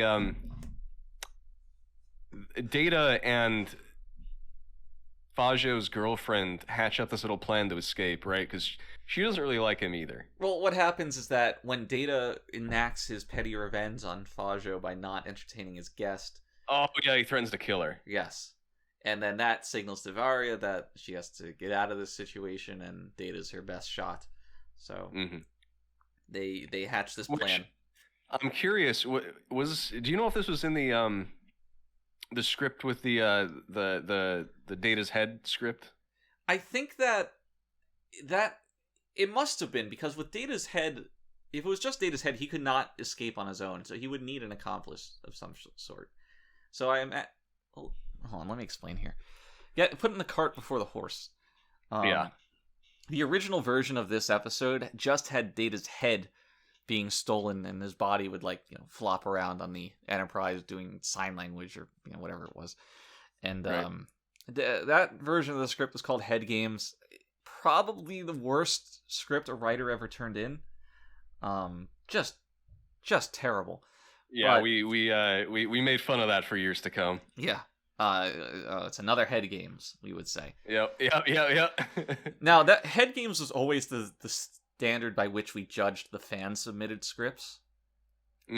Better or worse than Head Games, and a good, 90% of them were even worse than that, so once again, the fans could not hack it. But anyway, in the Head Games version of the script, there was a Varia, there was an accomplice of some sort. I don't know how many of the details, whether it was a burn victim, whether it was just some guy. Yeah. But I guess they would have had to have someone kind of carry his head under their armpit like a football. Right, stuff it into a duffel bag and unzip it. Data's looking up, like he's a cat. Yeah. Shh, be quiet. I think Ask him a question, he just starts going on a rant like, I think shut up. I think head games somehow took place in like a intergalactic high school, and Data would just be in someone's bag during class, and he'd be like, "Well, actually, Yeah. the answer to this," and it's like, "Shit, Data, they're gonna hear you." Data gains the power to turn his captor into a magical girl.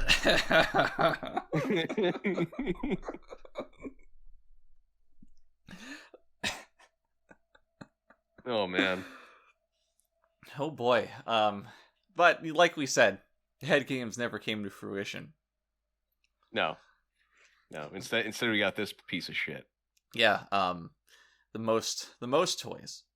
The most toys. Most toys. And yeah, so most toys. So they do escape. They make it to the hangar. Varia gets killed by Fajo wielding an illegal disruptor. Right. One so sinister that it tears the body apart from the inside out. Yeah, when he was describing it, he made it sound a lot slower than it actually was. Yeah, it was probably a painful 1.5 seconds, but... Honestly, I want to go out like that. Yeah, just torn asunder from the inside. Yeah, I mean, if it only takes a few seconds, whatever. Yeah, it's, they say your life flashes before your eyes when you die. Instead, this time her colon flashed before her eyes. Well, I was going to say, if it was you, all that would flash before your eyes is hours and hours of podcast recording. Yes, it's true. It's true. We are very prolific podcasters. Yes. We cast pods, we cast lines out into the sea. We cast shadows. It's only on sunny days. Now, here's a question. Vampires don't... Vampires don't have a reflection, which is presumably having to do with the way that light reflects on them, or does not. Sure. Do vampires cast a shadow, then? No, I'm pretty sure they don't. Okay. Now, right? Okay, now taking this logically one step further, if light does not bounce off of vampires such that they cast neither reflections nor shadows, then how do we see them at all? A good question. Yeah, sometimes they don't cast a shadow. That's what I'm getting. Only sometimes, okay. Now, can they cross a river if you invite them to do so? But only if you invite them, yes. I see. See, I never invite anybody into my apartment on the assumption that they may be vampiric. I don't entertain much for that reason. Right. Wow, you never want a Dracula in your house. No. Neither a Dracula, nor Dracula, nor Alucard. Unless they try to make it their castle. Right. And a man's home is his castle. Right. and at that point, you'd be cucked out of your own home. Right, and castle doctrine would be in effect, so you gotta watch out. Would it be a queen-side castle or a king-side castle? I think it'd be a long castle. Now, long castle silvers. The thing about castling is that it's a very underutilized maneuver by low-level players. Yeah, definitely. And low-level vampires, for that matter. Yeah. Yes. And that is true, yeah. You don't really see a lot. I mean, I remember playing chess with my grandfather and my father back in the day. They never castled at all. Did they have chess back then? Oh, shut up, Mitch. You can tell a lot by the way a man castles. For me, I always make the king and the rook kiss before swapping them around.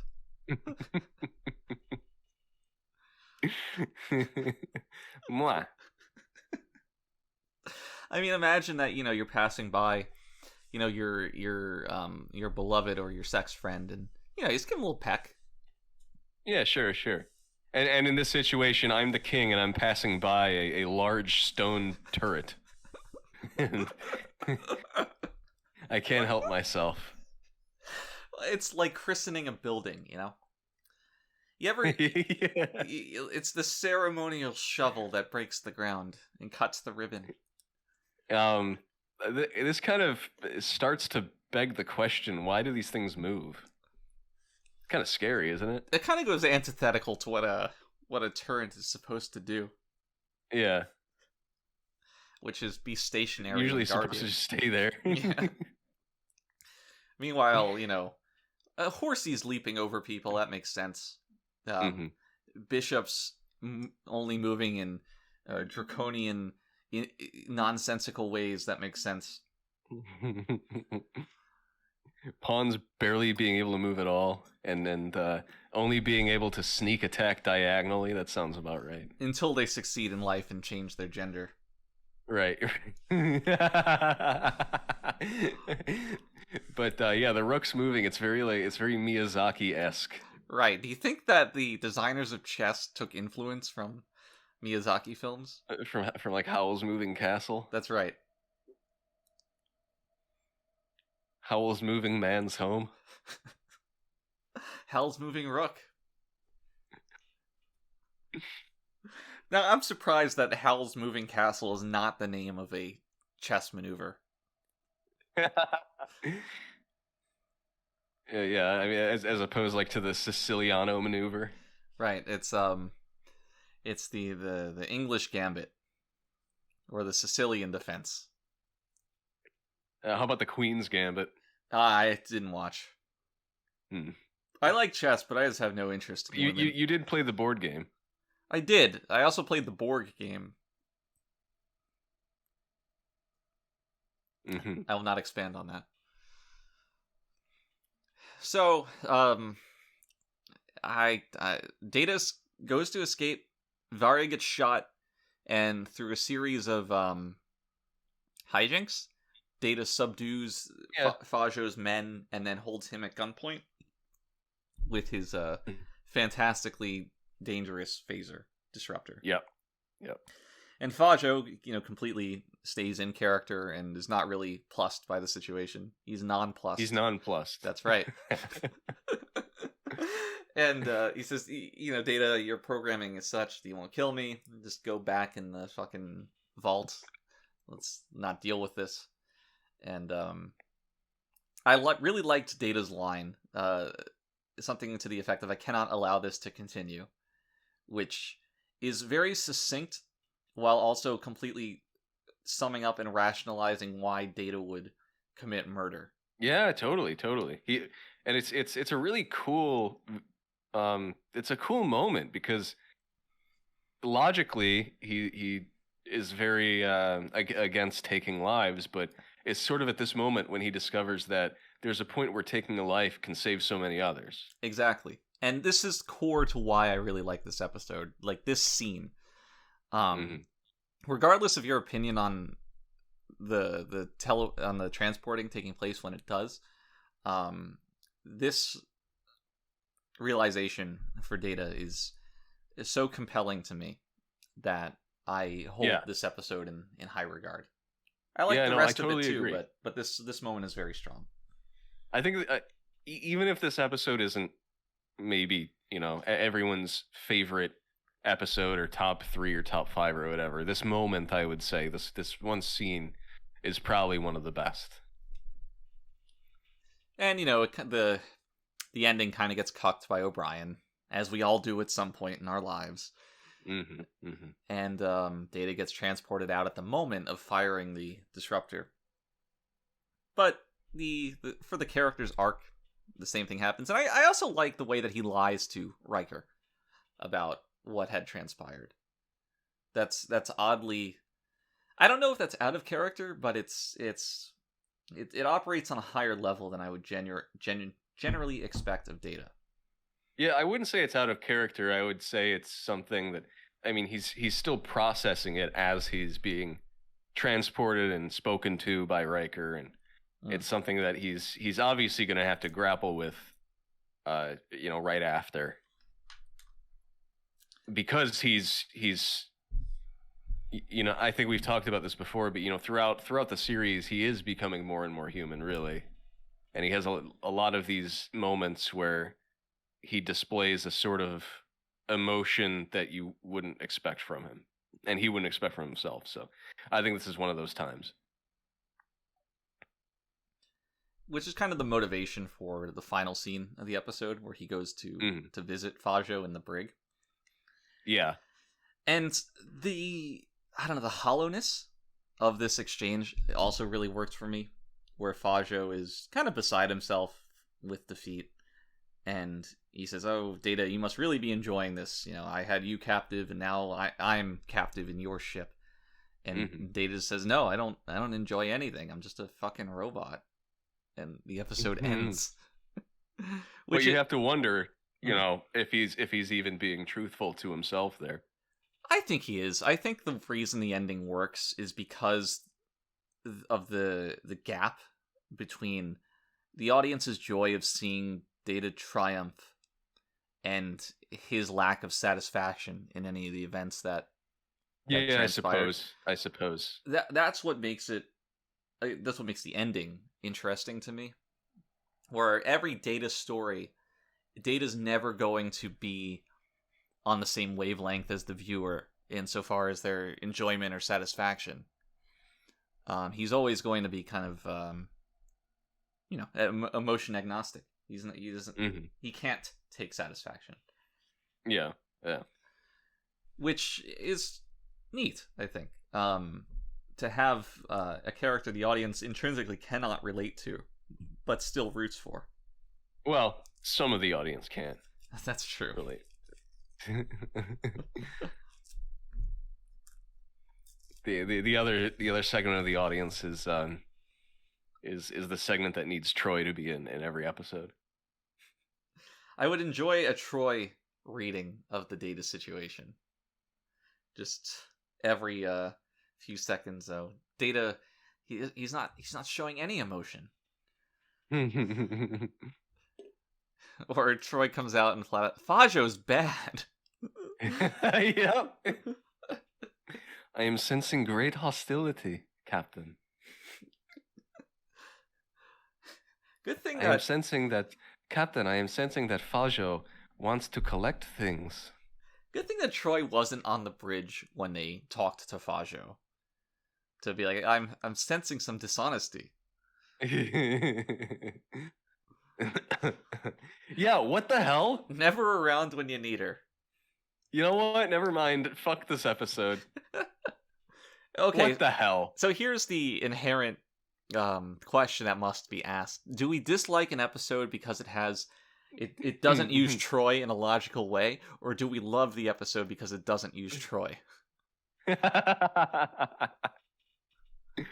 Yeah, that's that sort of quandary. It should have a name, like an official name, like the Troy question. The Troy paradox. Yeah. We got to publish that one. I would give this episode a solid 5 saucer steps. Wow. I would probably say 4. That's still a pretty good rating. Yeah, no, it's good. I don't know. I wasn't terribly what's the word? Like really mesmerized by the content per se, but the idea, the acting was good, and again, that one scene we talked about was very, very good. So even if like I probably wouldn't, like, if I put this episode back on, I probably wouldn't really sit there paying attention to it for the entire time. But overall, it is really good. This is one of the episodes that I can regularly put on again. If I have the mood to watch some TNG during dinner or whatever. I could see that. So I've spoken of my fondness for it. I don't really need to elaborate more, but it's great. Refuses to elaborate. No. So normally I would ask you for some trivia, but wouldn't you know it, our episode's only half over. Wouldn't you know it? Wouldn't you know it? And I'm actually going to make you cut it again. Gee, well, I could stand to use the bathroom as well. Yeah, well, let's take a brief intermission. All right, so we're gonna take a break here. Let me make a note of the time code where this cuts. This is still being in. We're gonna officially sign off. What minute is this? Maybe 1:52. All right. So we're gonna take a cut. We'll be back soon. In this interim, you don't have to stay ready, or you can be as ready or not ready as you want. But yeah, you'll be readier by the end. yeah, we'll be back. And we're back. Astoundingly. And we're better than ever. The Hess truck's here. All right. You remember Hess trucks? Yeah, of course I remember Hess trucks. They had a new one every year. So, do you remember the jingle? It's kind of why I made that joke. It's like the. Do you remember the words? No. Guess who's back and it's better than ever. Arriving this year, the Hess truck's here. Which I think is the melody of something else, but they used it for the Hess truck. I think so too. Yeah. I don't know what. It's bizarre. It's really bizarre that of all things, a Hess truck. It's the power of advertising, distilled into its purest form, that a child would care about the Hess truck. I mean, I had a few of them. Same, and I like them a lot. It's crazy to me that it's a. I still like them. Hess is a gas station, right? Yeah. The fact that a child would care about a gas station, because tell me, you have the Hess truck at home. You're driving in your parents' car. You pass by a Hess, and you're just like, "Oh, mommy, dad, it's the Hess." I know that. I gotta rep that by having a truck with the name on it. Yeah, but it's now. Yeah. Imagine if like there was a Shell truck. Okay. Or like what's another gas station? My mind is working overtime to imagine this, but I'm imagining it. What's another Hess, Shell? I haven't driven in so long. I'm so off of this. How about a Circle K truck? But okay, various gas station trucks. Yeah, like just imagining kids getting into fights over like who's got the better truck. What gas station they like? What gas station? Yeah. I don't think I've ever stopped at a Hess, despite my childhood affinity for it. Yeah, no, I don't remember a lot of Hesses either. Maybe their prices were just so high that they needed the toy advertising campaign to compensate, because nobody would want them otherwise. Right. But a parent going to fill up at Hess because their kid has a Hess truck. Oh, it's definitely happened. The child screaming in the car, "I want to go to Hess! I want to go to Hess!" To speak frankly, I think that advertising is the most sinister concept in existence. Oh, definitely, yeah. And I don't say this lightly. This isn't a bit. Advertising is the art of distilling everything into its lowest common denominator. And it to advertise something has an intrinsic need to view the worst of humanity and people. Totally, yeah. And absolutely. I find that to be supremely sinister. Especially so when it's geared towards children too. Oh, especially that's when it. That's when it's more exploitative too, because children are so primal. Yeah.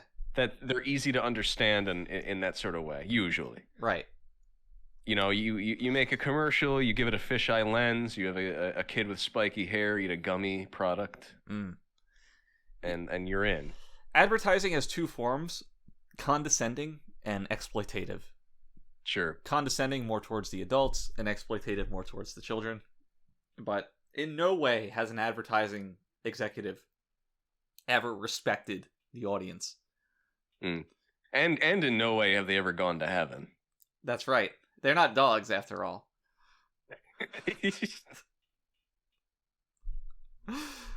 So, all right, what episode are we on? Oh God, Sarek. What are you trying to move us along here? We watched Sarek. Is the other half of our double feature.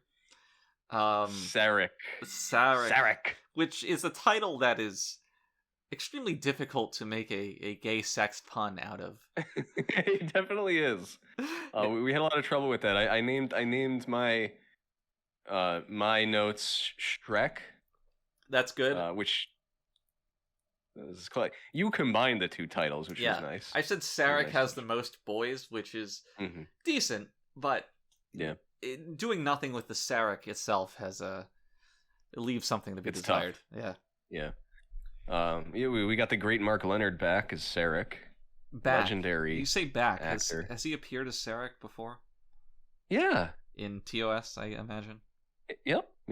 Now he was probably a spring chicken by that point. At that point, yeah, which is odd, right? Right. Now I don't think he was very different in age from Leonard Nimoy. That's that, but I'm also trying to imagine, because I haven't seen the episode. I don't watch TOS. Not a fucking nerd. I'm trying to imagine two Vulcans having like a familial spat of some sort, where Spock is on the Enterprise and Sarek comes up and they're estranged from one another, but they're having this frayed reconciliation in an extremely logical way, right? Without either showing emotion, and it's just hilarious. It's like two coffee makers talking to each other. That doesn't compute. Blast them. You weren't there for me as a child. Leaving you and your mother was the only logical choice. I agree. Yeah, Sarek back in the day, he was an attractive guy. I buy that. He's not a bad-looking older gentleman here. As far as grandpas go. Sure. And then so we also had Joanna Miles as Perrin, who is Sarek's second wife, which I found odd. Well, that's a lore thing, I guess. To be like, okay, Vulcans. No, it's a Sarek thing. Lore has nothing to do with this. We were talking about data lore earlier. I got it on the brain. Sarek being as old as fuck as he is, it makes sense that he would outlive his wives. And this became like a minor plot point, because the idea was that, okay, his first wife was a human, his second wife was a human, he had a bit of a human fetish going on, like a jungle fever kind of thing.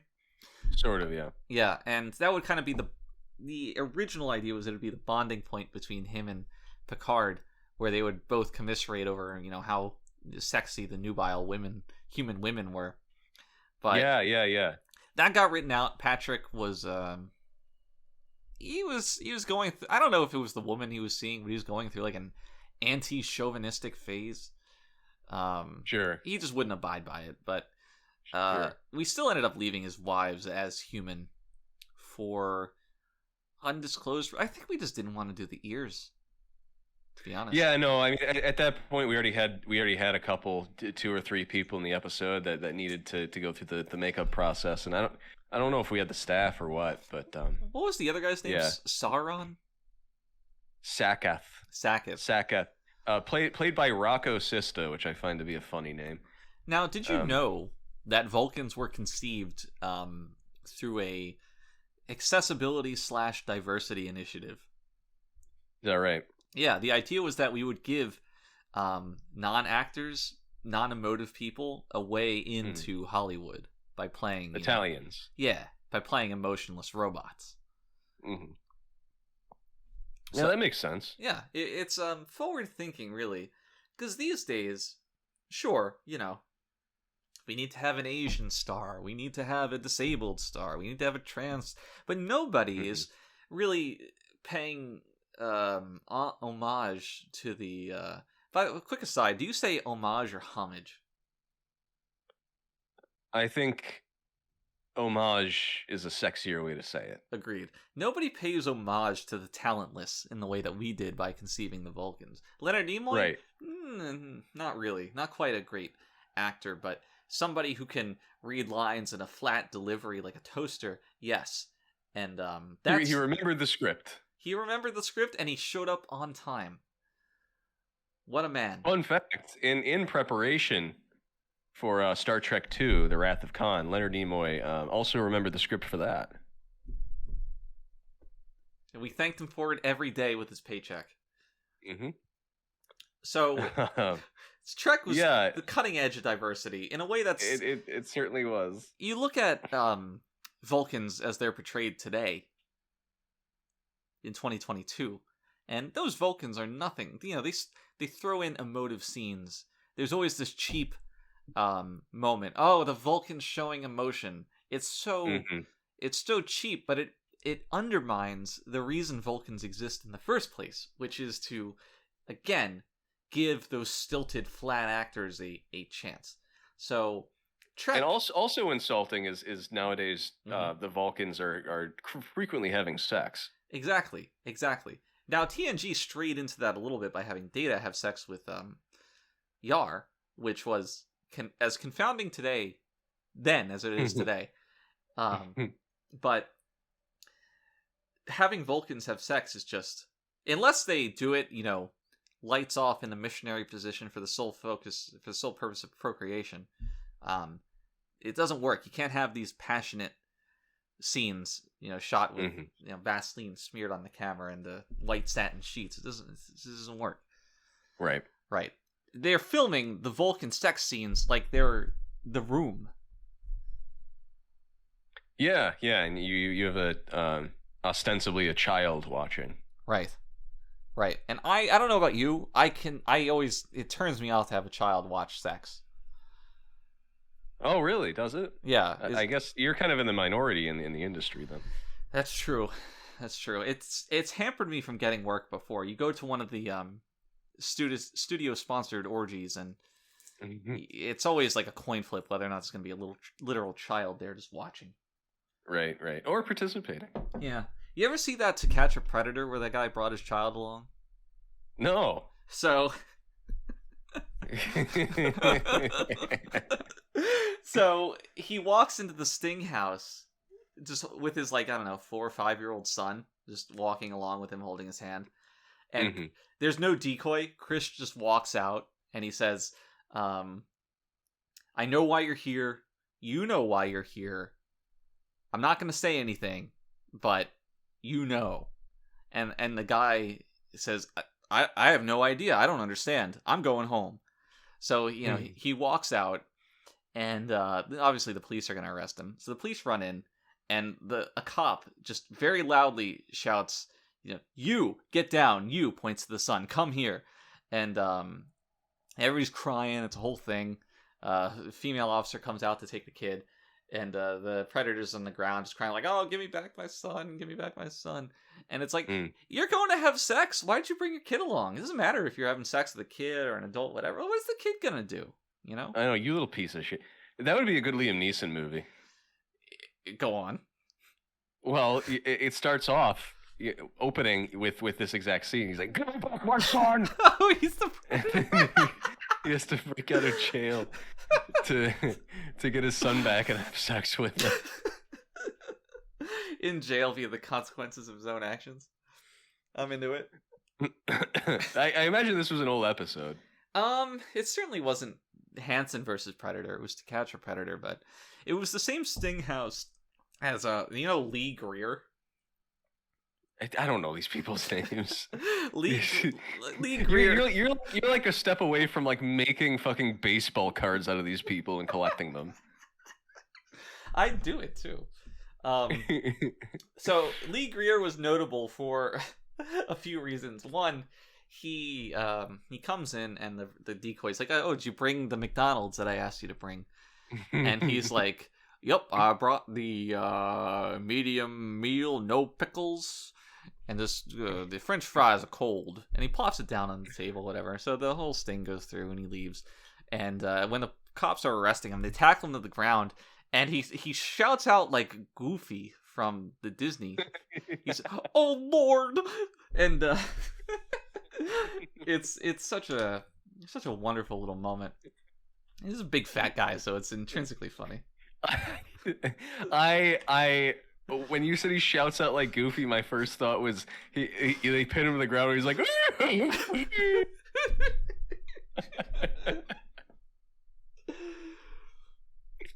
"Oh my god, that's great." I gotta go back and like watch the old TCAP stuff. Don't watch anything with commentary. Just watch on YouTube, basically for every Predator, it has a distilled clip of their time on the show. And Okay. just watch those. It's a very good time. Yeah. I see a lot of Hansen versus Predator these days. Like that tends to be most of the content. Don't get me when wrong. people have conversations. Hansen versus Predator is great, but the original TCAP has a lot worth revisiting. Yeah. There's TCAP can't be beat. No, but I will say titling it Hansen versus Predator is just about the funniest thing that they could have done. Hansen versus Alien versus Predator. Whoever wins, we lose. That would be a great film. And really, they could only stand to benefit from that. All of them. The Predator walks into the Sting house. Hansen comes in and says, "What is a guy doing?"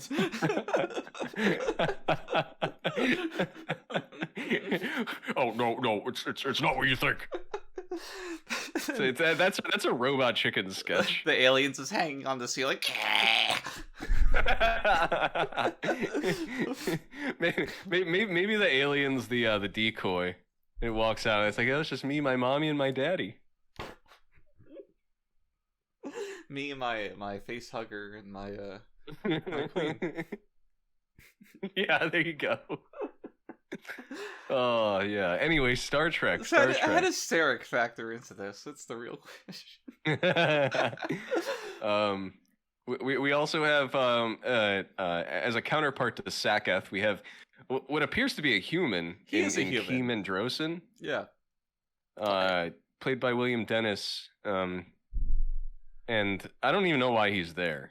His role is bureaucratic fat guy, which is just prototypically distrustful. He's basically his job is useless. Yeah, he's a quote unquote aide. He's a middleman. Right. And I mean, I don't really. Do ambassadors typically have, these handmaidens? Yeah, no, they do. They do. Do they? I mean, yeah. You're more involved in that world than I am, so forgive me. But I was for the audience. I was ambassador to Sri Lanka in the mid-90s. Right. Which was quite the experience. It took like 7 years into our relationship before I could even spell Sri Lanka. So right. Just a big gap between you and it was a stressful time for us, though. I mean, right. Me having to go back and forth and yeah. I mean, they say that a lot about military wives just cheating on, but never. Mm-hmm. Yeah. Well, then we'll see. Yeah, that's behind us. Well, we'll discuss We've this later. talked. We've been in whatever. Yeah, it's okay. Let's keep this track, okay? Sarek.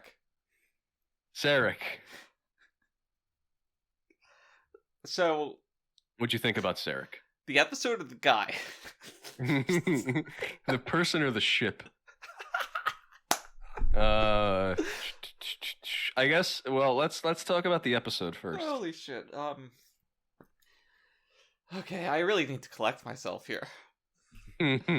So, the episode, Sarek. It's strange. I hadn't really thought about this until you just posed the question. You just kind of watched it like dead-eyed and didn't think about it after? Yes. Stupid question. These past few days, man. But so I think that overall I liked the episode. Mm-hmm. I'm not gonna say I loved it, but the core conceit of confronting somebody you really respect in a higher position of power is an interesting conundrum for Picard to tackle. And I enjoyed the ultimate resolution of that, which is kind of like science fiction mumbo jumbo, but it came across as cool to me, I would say. Yeah, the mind meld thing. Yeah. So, and I would add on to that too, the having to either grapple with someone you love / respect kind of deteriorating, or also grappling with you yourself deteriorating, and there's nothing you can do about it. It's a really, really cool theme. I really like that, and it's like bringing back a legacy character and doing something like that with them, where it's not disrespectful. It is what it is, kind of. It also makes sense. It's really good in that. Okay, the character's aged since the last time we saw him, and that aging is the source of the conflict. Yeah, it's very natural. Now, I want to point out a distinction between this episode and an episode of Voyager that I watched recently, where in the episode of Voyager, do you know what a Neelix is? I've heard the name. It's the most obnoxious character in Trek history.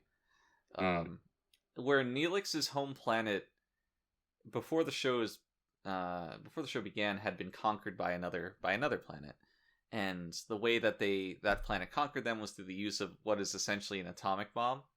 Oh, Neelix is that disgusting fat bartender or whatever, right? He's a cook, but yeah, he's a cook. Yeah, terrible.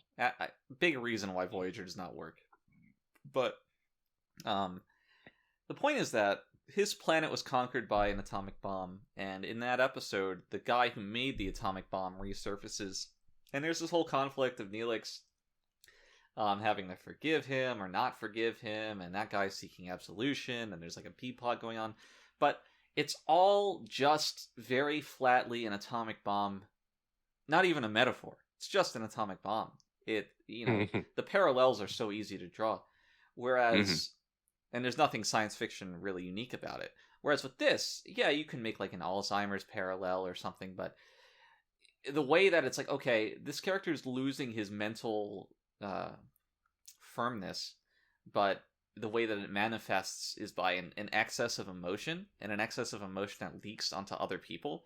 It's a real world problem that is upgraded to an appropriately sci-fi fantastical concept, right, which is I do want to know, and I'm sorry to interject, I do want to note that like that is Star Trek. That's what we watch Star Trek for. And new Star Trek, for example, it has its fans, and they get their panties in a bunch when people criticize it. But it's the issue is that a lot of Trek past a certain point stopped reframing these real world problems in a sci-fi context. Yes. And that was always what Star Trek did great. And the original series especially sometimes fell into being a little preachy, and even TNG did. But for the most part, it was always like this. And it is really nice to see. It's always a real pleasure to be able to look at these kinds of problems in such a different, reframed context. I can think of exactly one time where TNG fumbled this idea and kept things in a strictly real-world sense. It's that season 6 or 7, but I believe 7 episode where... Oh, the part where Troy became a cake, yeah. The episode where there's a group of space Native Americans who are displaced from their right, the Native American. You love this episode. Well, it's the final appearance of Wesley Crusher where he fucks off with the Traveler. Right. Oh well, until Picard season 2, that is. Exactly. Where he comes back and just smiles like a retard. It's his only face. where he acts as if he's Will Wheaton. And which is an amazing show of talent, because Will Wheaton doesn't have any distinctive qualities. Besides being a bug-eyed fucking soy boy. We're not big Will Wheaton fans here. I like Wesley Crusher a lot more than I like Will Wheaton. Yeah, me too. That's why whenever I would talk to him, I would say, pretend you're Wesley Crusher. Right. So I wouldn't have to confront Will Wheaton. I said that mid-coitus one time, and he acquiesced.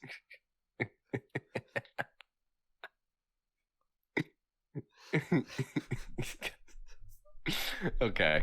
What were we talking about? Yeah. So thematically, this episode really good. I love the theme of just like you're falling apart. You can't do anything about it, and it's like, how do you come to terms with it? Right. And they did a good job with it. Everybody's reactions to it are also true to life. The people closest to him not recognizing the problem for what it is, trying to delude themselves, trying to shield him, Sarek, from it. They're not really acting sinisterly, but they are ultimately acting against his best interests. Yeah, they're jeopardizing basically everything here. Right. Just to perhaps protect them, protect him, protect themselves. He kind of refuses to stare his own condition in the face. You have Picard, who, like you noted, is in a very interesting position here, where, for example, the opening of the episode was very. I don't know if I would say it's odd, but it's definitely different because you never hear Picard gush over someone. Right. It's nice to see such a clear, admiration. It's a little informal of Picard, who is usually a stickler for that kind of thing. Tiny bit ham-fisted, I think, but I like it though. You can get over. I like it too. You need to establish it's a nice aspect of his character. You need to establish that for really the conflict of the episode to work. If Picard doesn't overwhelmingly respect this guy, it's a lot easier for him to challenge him and his capabilities. Yeah. So it is really cool that he does have this kind of extra dimension to this relationship where Sarek is this guy that is just so above him, or he Picard himself thinks that Sarek is so above him and just like this glorious, amazing figure, and having to tell him that he's basically losing his mind is one of the most difficult things ever, really. Which is it's a very different dynamic than we usually see, and I really love that this episode. Yeah, that pays off in the confrontation scene later on, but we'll get there. Yeah, and you know what? I'm actually glad because we initially or the writers, I might say, initially they were going to have a pretty intricate cucking side plot between Picard and Sarek's wife, which as we all know is Shakespearean in nature. Right, and Patrick was really all about that. He loved that, right. But I guess I think it was cut mostly in the interest of time. They just needed to rearrange some stuff, and that would have been just like a little too involved with all the other stuff going on. But initially part of Sarek's reasoning for mind melding with Picard would have been to win his wife back by he would call Riker number one in front of her, and that would kind of just set her off and make her fall in love with him again. But ultimately, I'm glad we didn't go down that route because the mind meld scene we did get was interesting. What'd you think about this? Now, do you mean Patrick's... Patrick, yeah. His solo scene afterwards? The thing is, we had, God, what was it? 4-5 hours of footage of Patrick kind of... It was all improv, first of all. And of him just going off in a roller coaster of emotion. And we had to cut down... It must have been like 2 or 3 minutes in the final episode, but we had to cut down the several hours we got into that condensed scene. And he had a field day. Patrick had a field day acting this out. But I really liked it. And I wish that the audience could have seen more of it. I do have to note that possibly the funniest thing is that Gates had to be there the entire time. Yeah, all 5 hours. And the nature of her role was to sit back and watch. Not unlike the cucking aspect of the episode that got cut. But... maybe every hour or so she would put a hand on his shoulder and be like, oh, I'm here for you, calm down. But she put in the time, and it's an easy way to be included in a riveting scene while doing very little work. Right. And as we all know, as is the fate of every actress. Right. And as we all know, the TNG actors got paid by the second they were on camera, so it was good for her. Yeah, she made a killing. But overall, I was a big fan of that part. I think that you might be able to read it in a hokey sense, because it is very deliberately over the top and over emotive. But it's very over the top, yeah. But I think that Patrick sells it well enough, and the context of the scene sells it well enough to allow for that over the top aspect of it. And I like when he mentioned Spock. That was really cool. I was really happy when I heard Spock's name. yeah, it reminded me that I know what a Spock is. He mentions his first wife too, right? Yes. Anna or whatever, yeah. I think the ultimate payoff for all of this is at the very end when Patrick has a word with Perrin? Yeah, Perrin. And comments on Sarek's feelings for her. And it's also kind of cool how she's just like, yeah, I know. This isn't a surprise to me. But it's nice how it speaks to their relationship where, yeah, Sarek is going to not express these emotions outwardly given his Vulcan nature, but she still knows and is not surprised by this. Yeah, sure. And you know, you definitely have to have that strength of mind to be able to be in a relationship with someone like that for sure. But yeah, it's also kind of just something that's been building up since the beginning of the original series too. This idea of like how do Vulcans experience emotion? And it's very much like anyone else. It's just a matter of them being culturally kind of subdued. Yeah, sure. Yeah, it sets up kind of that suspicion I had about Tuvok and Voyager of how do you regularly contend with a supremely logical character in a medium that necessitates emotion. And there's ways of doing it, and it's never been touted that Vulcans are emotionless, just that they suppress their emotions, meaning that they do have them. So I think this episode handled it with aplomb, and yeah ultimately made for a pretty compelling narrative / character study.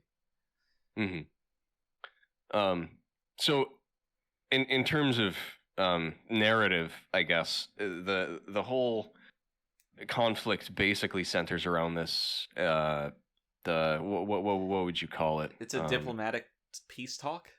Sure, yeah. With what are they called? Do you remember? You're really quizzing me here. Ligarians. The Ligarians. All right, yeah. And I guess they set up like a little playpen for them in. Well, there's the negotiation chamber, as it were, which Sarek is said to have outlined the exact specifications of, and the first of this we see is the I think Geordi refers to it as a slime pool, which is it's the slime pool, which is kind of like this very hot. It was like 75 degrees Celsius, bubbling red pool of slime, and it was only red because after one day of shooting, Frakes used it as his own swimming pool, which kind of gave it its reddish tint. But obviously, it wasn't really 75 degrees. It's Celsius. No, that would have been crazy. Right. Frakes is Frakes, but he's not a superhuman. He's no Superman. That's right. He can't do it all on his own. If I go crazy, I would not call him Superman.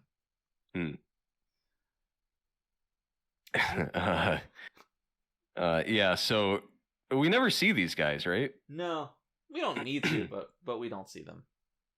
Would have been nice to. I do wonder what species of alien would need to kind of fester in a 75 degree Celsius pool of slime in order to get anything done. Probably something octopi adjacent. Yeah, fish like. Yeah, like that thing that Mick Fleetwood played.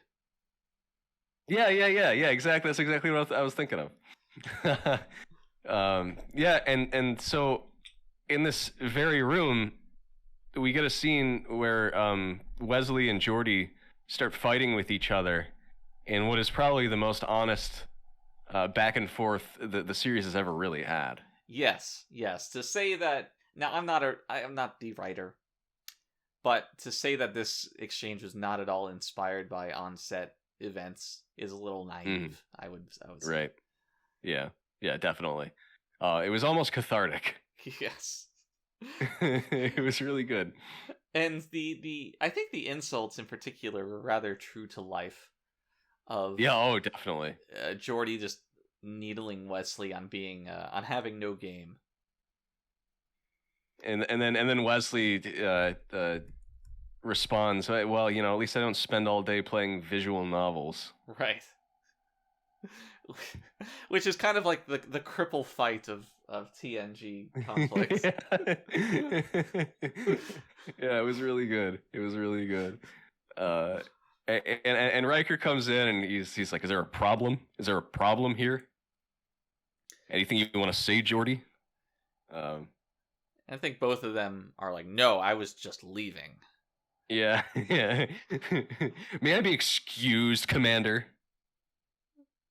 And now we're left wondering, oh, what happened? This is weird. This never happens in Star Trek. This is a utopian future. I'll point out where it no looks one like ever fights. it looks like Wesley has his shirt on backwards. Oh, does it? Yeah. I didn't notice that. The excess of the neck is towards the back rather than the front. Oh no. So I don't know. It just looks like he's wearing it backwards. That's just in that year. Oh, I see. He really wanted to impress Ensign whatever.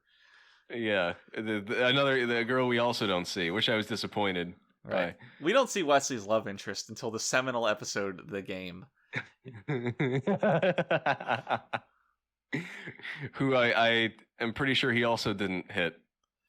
No, it was Ashley Judd. Yeah, something like that. Ashley Judd right? Tread. Ashley Judd. Yeah, she was a cutie. I suppose. Yeah, I suppose. Yeah. So then Picard invites. Well, he wants Sarek to come to Data's violin recital. There's other musicians there, but Data is the featured solo. Unfortunately for the camera, Data is the featured soloist. Yes. And so they hatch a plan because Sarek is kind of under lock and key to invite his wife, thereby, surreptitiously inviting Sarek himself. Right. These madmen, they're toiling. Yes, which we all know is just completely untenable. So he ends up coming along, him and his aides and his wife, and Data plays violin in the style of, what was that guy's name? I couldn't tell you. He says, I've studied and downloaded the play styles of these classical musicians, some of which are real, some of which are not. Yep. Which would you like to hear? And she said, I want to hear this guy, blah, blah, blah, whatever. So you can look at Brent miming playing the violin and just completely see how off it is. Brent had he had a dearth of knowledge on how a violin works. I think the first time that we handed him the prop, he tried to hold and play it like a guitar. And we did a few takes of that before one of the other musicians, because the other actors were real musicians, gently corrected him on how to hold it. And, Brent, he's the humble guy. He accepted that. He didn't insist that he was doing it the right way. I respect that. Yeah. And somehow we still ended up with footage that is just it's complete garbage. Ridiculous. It's over with the music overlaid on top of it. It's nothing short of ridiculous. They should have done mostly just like wide shots. Instead we get a lot of Data close-ups, which is it doesn't work. Right. There's that odd section of him kind of conducting before his solo comes in. Yeah, that was really weird too. What was that? I don't know. I mean, Data was ostensibly in time, but his movements were just slightly delayed, and I wouldn't say I would say more awkward than robotic, because robotic would at least be like a metronome, consistent and on time. Yeah. But it was just awkward. Yeah, it was a weird scene. But most importantly, Sarek cries at this. Right. Data moved Sarek so much. And I don't mean by picking up his chair, but emotionally. Emotionally. He moved Sarek enough to tears. This is where we learn that Sarek's a fag. He cries at music. He's a fag. A key element of the plot. So he has to be Tard wrangled away, Right. and everyone notices this. Although conspicuously, we don't get a scene of Data kind of tilting his head like a dog while playing the violin as Sarek leaves. That's the only thing this episode is missing, to be honest. It truly is. And so now Picard's like, oh, something's up, and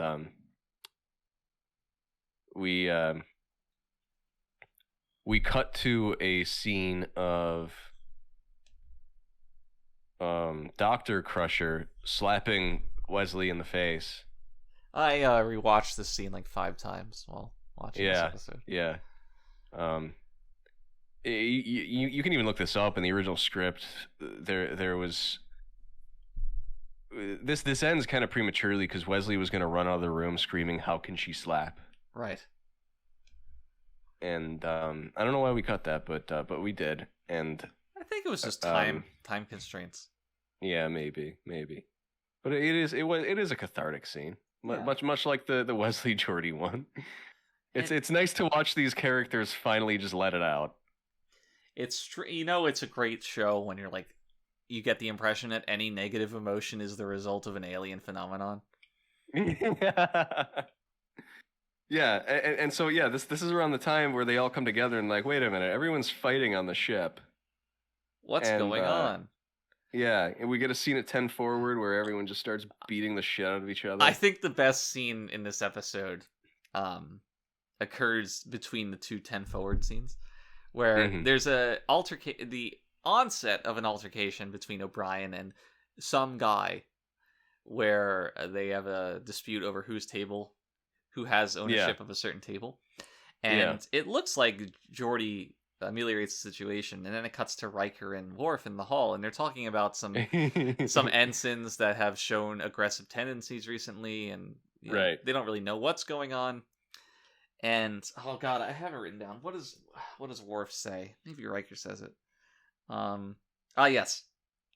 So Riker says something like, "Oh, we've had a lot of incidents of people being aggressive recently," and Worf says, "Oh, I hadn't noticed." Cut to them walking into 10 forward, and the entire bar is just fighting. Yeah. Pretty well timed comedically. I had a laugh at that scene. It was very good. Yeah. I am pretty sure they actually wanted, and like it was almost an accident. That sense of comedic timing, it was almost an accident, because I think initially what they were going to do is they were going to have O'Brien kind of instigate the fight. But I remember at the time we had just hired an Irish inclusion officer in HR. Right. They struck that down real quick. Yeah, they struck that down. So the cut was necessary, and ultimately, it was much better for it. Agreed. It lent a sense of comedy to that scene, which I think is necessary because it's not genuine aggression. Yeah.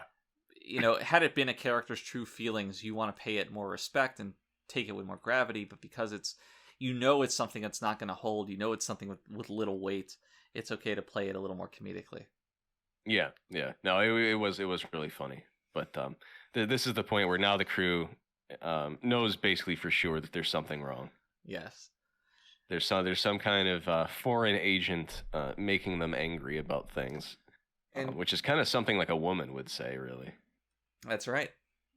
But Crusher's the one who finds out that the onset of this occurred once Sarek boarded the ship, creating a link between the two events. And so Picard calls Keeman Drosin into his office, his Readier Room, which Fish Watch there is a fish. Based. And Key is not happy. He kind of threatens Picard. He's like, if you value your career, you'll forget about this. Right. But he goes behind his back and talks to Sakath, and Sakath is like, because Sakath had gone to he has Data talk to Sakath because Sakath had implied that maybe they might need Picard to take Sarek's place. Right. Which it makes sense logically. I fucking hate the way that they write Vulcans in Star Trek. It's fine for the most part, but the fact that they can't write a scene with a Vulcan without using the word logic, yeah, is very annoying. It is a little stupid. It fucking annoys the hell out of me. And this will come up later on in the episode when one character. Yeah, it will too. Well, yeah, because Sarek starts screaming, "Illogical, illogical, illogical." Yes. And anytime somebody so wants stupid. to win over a Vulcan, they say something like, "You could even say that this idea is logical," and then the Vulcan's like, oh, "I never thought of that." right. Yeah. I mean, long story short, Picard goes and confronts Sarek and his wife and whatever. There's a whole fucking. There's a whole scene. There's another scene. The episode ends. But it's like, I mean, I don't know. You know how there's really nothing to note. We already talked about Picard's little scene. Yeah. It was cute that Sarek walks onto the bridge and he's like, "Number one." Yeah, a nice little, I wouldn't say subtle, but a nice way of showing the mind meld. Yeah. I'd completely forgotten to note this, by the way. There's that scene where Sarek, he complains that the walls are too bright in the the incubation room or whatever, wherever the negotiations are going to take place. Yeah, the negotiation room. Yeah. He turns around, he's walking out the door, and he says, "These walls are too bright." Which might sound nonsensical to the viewer, but that was kind of the point, right? Yeah. And I hadn't thought about this in years. I don't know about you, Mitch, but I totally forgot this was even a thing. We put this line in as kind of an homage to Gene, because he would, I guess increasingly, really, it started off like very slow, but it almost became every time he'd come on set, he would say this exact same thing about how the walls were too bright, and almost foaming at the mouth. Really, he hated it. Right. And this, because it kind of became the stuff of legend over the next decade, and pretty sure it actually inspired Deep Space Nine's moodier, and some might say better lighting. Yeah, I know that at certain cast parties, reunions, and drinking parties after conventions and whatnot, these walls are too bright was a very much recurring joke between those and the know. But yeah, I mean, you can see it. You go to Deep Space Nine, none of those walls bright at all. No, not a single bright wall. No. And even in Voyager, right? Not a lot of bright walls. It really took until the kind of renewal of Star Trek more recently for there to be any kind of brightness to the walls, and a lot of that was because of A, Gene's death, but B, people working on these new productions who had no hand in any of the earlier ones. Right, and therefore being completely incompetent, having no idea what they're doing. Right, and it's a core tenet of Trek. No bright walls. No bright walls. I'm just glad we've passed the term of our NDA for Picard season 2. Right. Now we can talk about how much we dislike it. Oh my god, hated it. Yeah, it was terrible. I don't think people at home have the experience of of watching something and just being like, okay, I don't like this. Maybe I'll turn it off. Maybe I'll keep watching, but I don't really like it. Whereas, whenever you work on a production, you're just trapped turn it off. Watching it in slow motion, scenes take after take, and every take you dislike. And every day, any scene with Patrick was slow motion. Oh yes, it was slow as molasses on a cold winter's day. So Sarek does his thing, and the episode ends with Picard seeing everyone off in the transporter room, right? And yeah, he has words with Perrin. His Sarek's condition isn't resolved, which obviously that makes total sense. Yeah, but it's kind of sad, and it's makes you think. Well, it kind of mirrors the previous episode. Both resolutions don't present a clear emotional triumph for the main characters. Sure. Data is incapable of emotion, and Sarek's condition is irreversible. And there's positive outcomes to the plots of each episode, but emotionally they're left a little vacant. Which, right. I guess if you do too much of this, it might be a negative, but in moderation, I really enjoy. You might even say this was a two-parter. You might say that. But it wasn't. You might. I'm really like furrowing my brow here. Was this a two-parter? Did I drink that much? But it was not. Okay, how many saucer seps does this get? This is going to get a 3.5. 3.5, yeah, I agree. I think it's a good 3.5. Although, honestly, I might have liked it more than the most toys. Really? I mean, I'm not going to say the most boys. Nice. I'm not going to say that's inconceivable, but I think I would disagree. Yeah, I think most would. So I do think it's kind of more responsible to give it a 3.5. No, follow your heart. Don't worry about the others. You want to give it a 4? Give it a 4. It's somewhere around there anyway. Maybe a 3.9 rounds up to a 4. I had more fun with it, that's for sure. So yeah, maybe it is a 4. Maybe maybe they're both 4s for me. I don't really know what I mean by this, but there's no accounting for taste. I don't know what you mean by that either. All right. Do you got some trivia for me? Yeah, I have a lot of trivia actually. Oh, thank God! The one thing I needed is for this episode to last longer. In the theme of this episode, I have about 5 trivia questions. Shoot them all at me. Yeah, I only have a couple. Okay, so let me just make sure I get this right.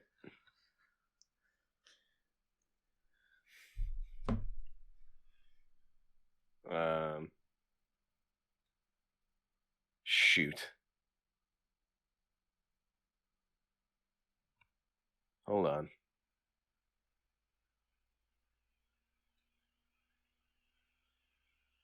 All right, so there was an issue. I remember reading this. There was an issue with we were talking about the violin scene. Yes.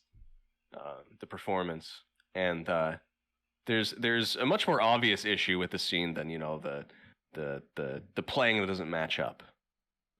Okay.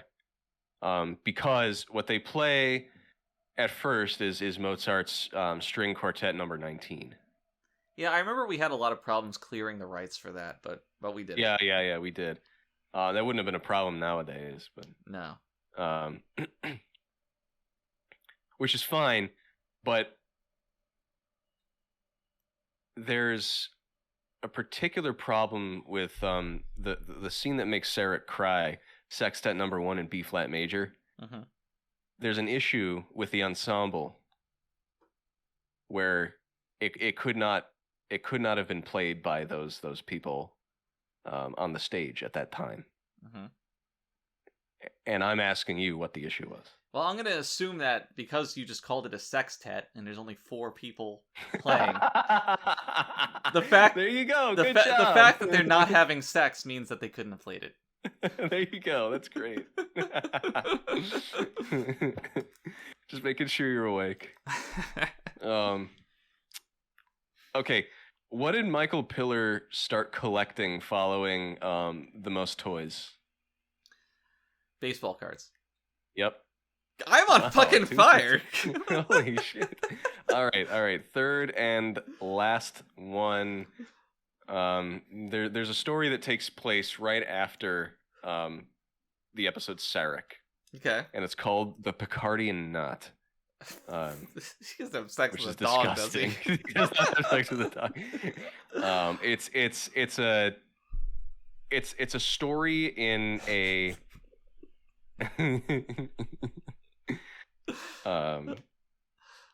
what do you call it when there's multiple stories in one piece of media? Anthology?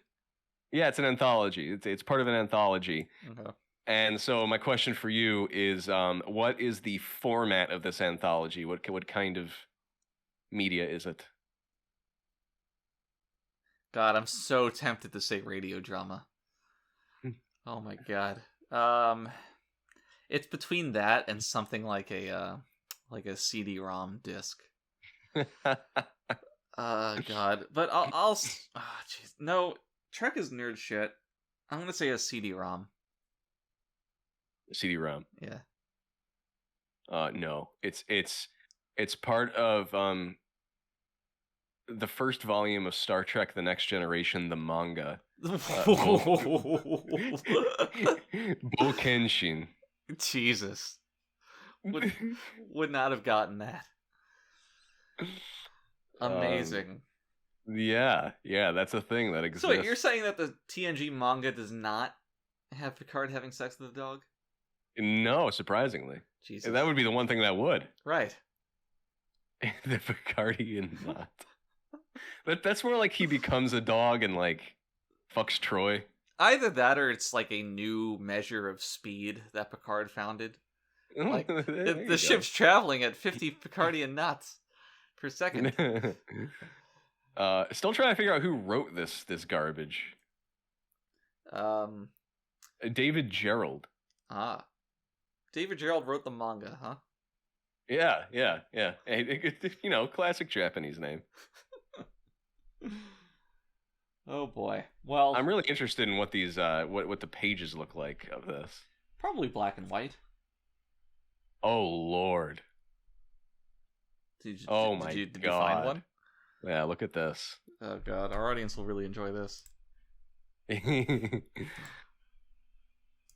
Oof. It's a combination of anime eyes and Western noses. That's right. Very off-putting. In fact, I don't think there's any pudding at all drawn here.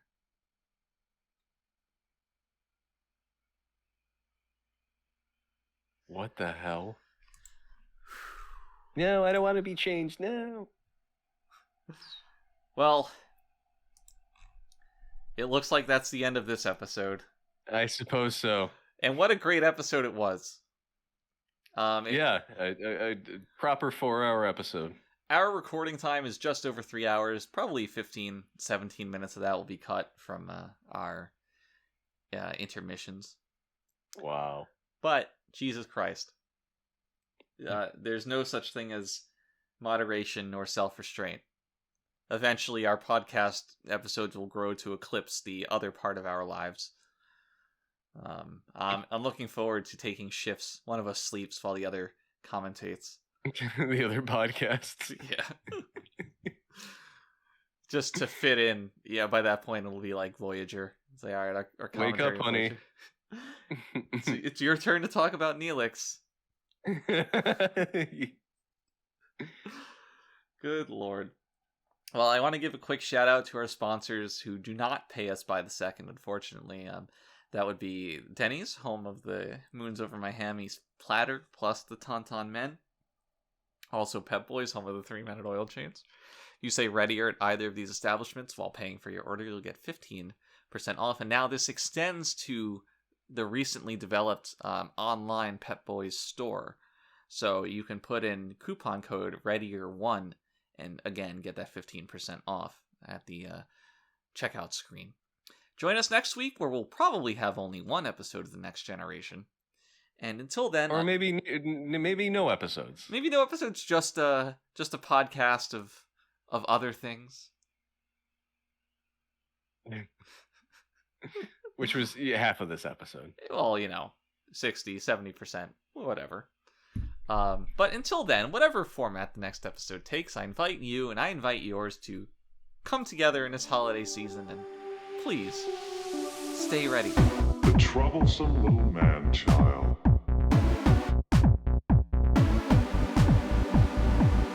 I stand before you defrocked, condemned to be a member of this lowest of species. Thank you, Ensign. Engage. Do you consider yourself superior to us? Should have told him to mind his own damn business.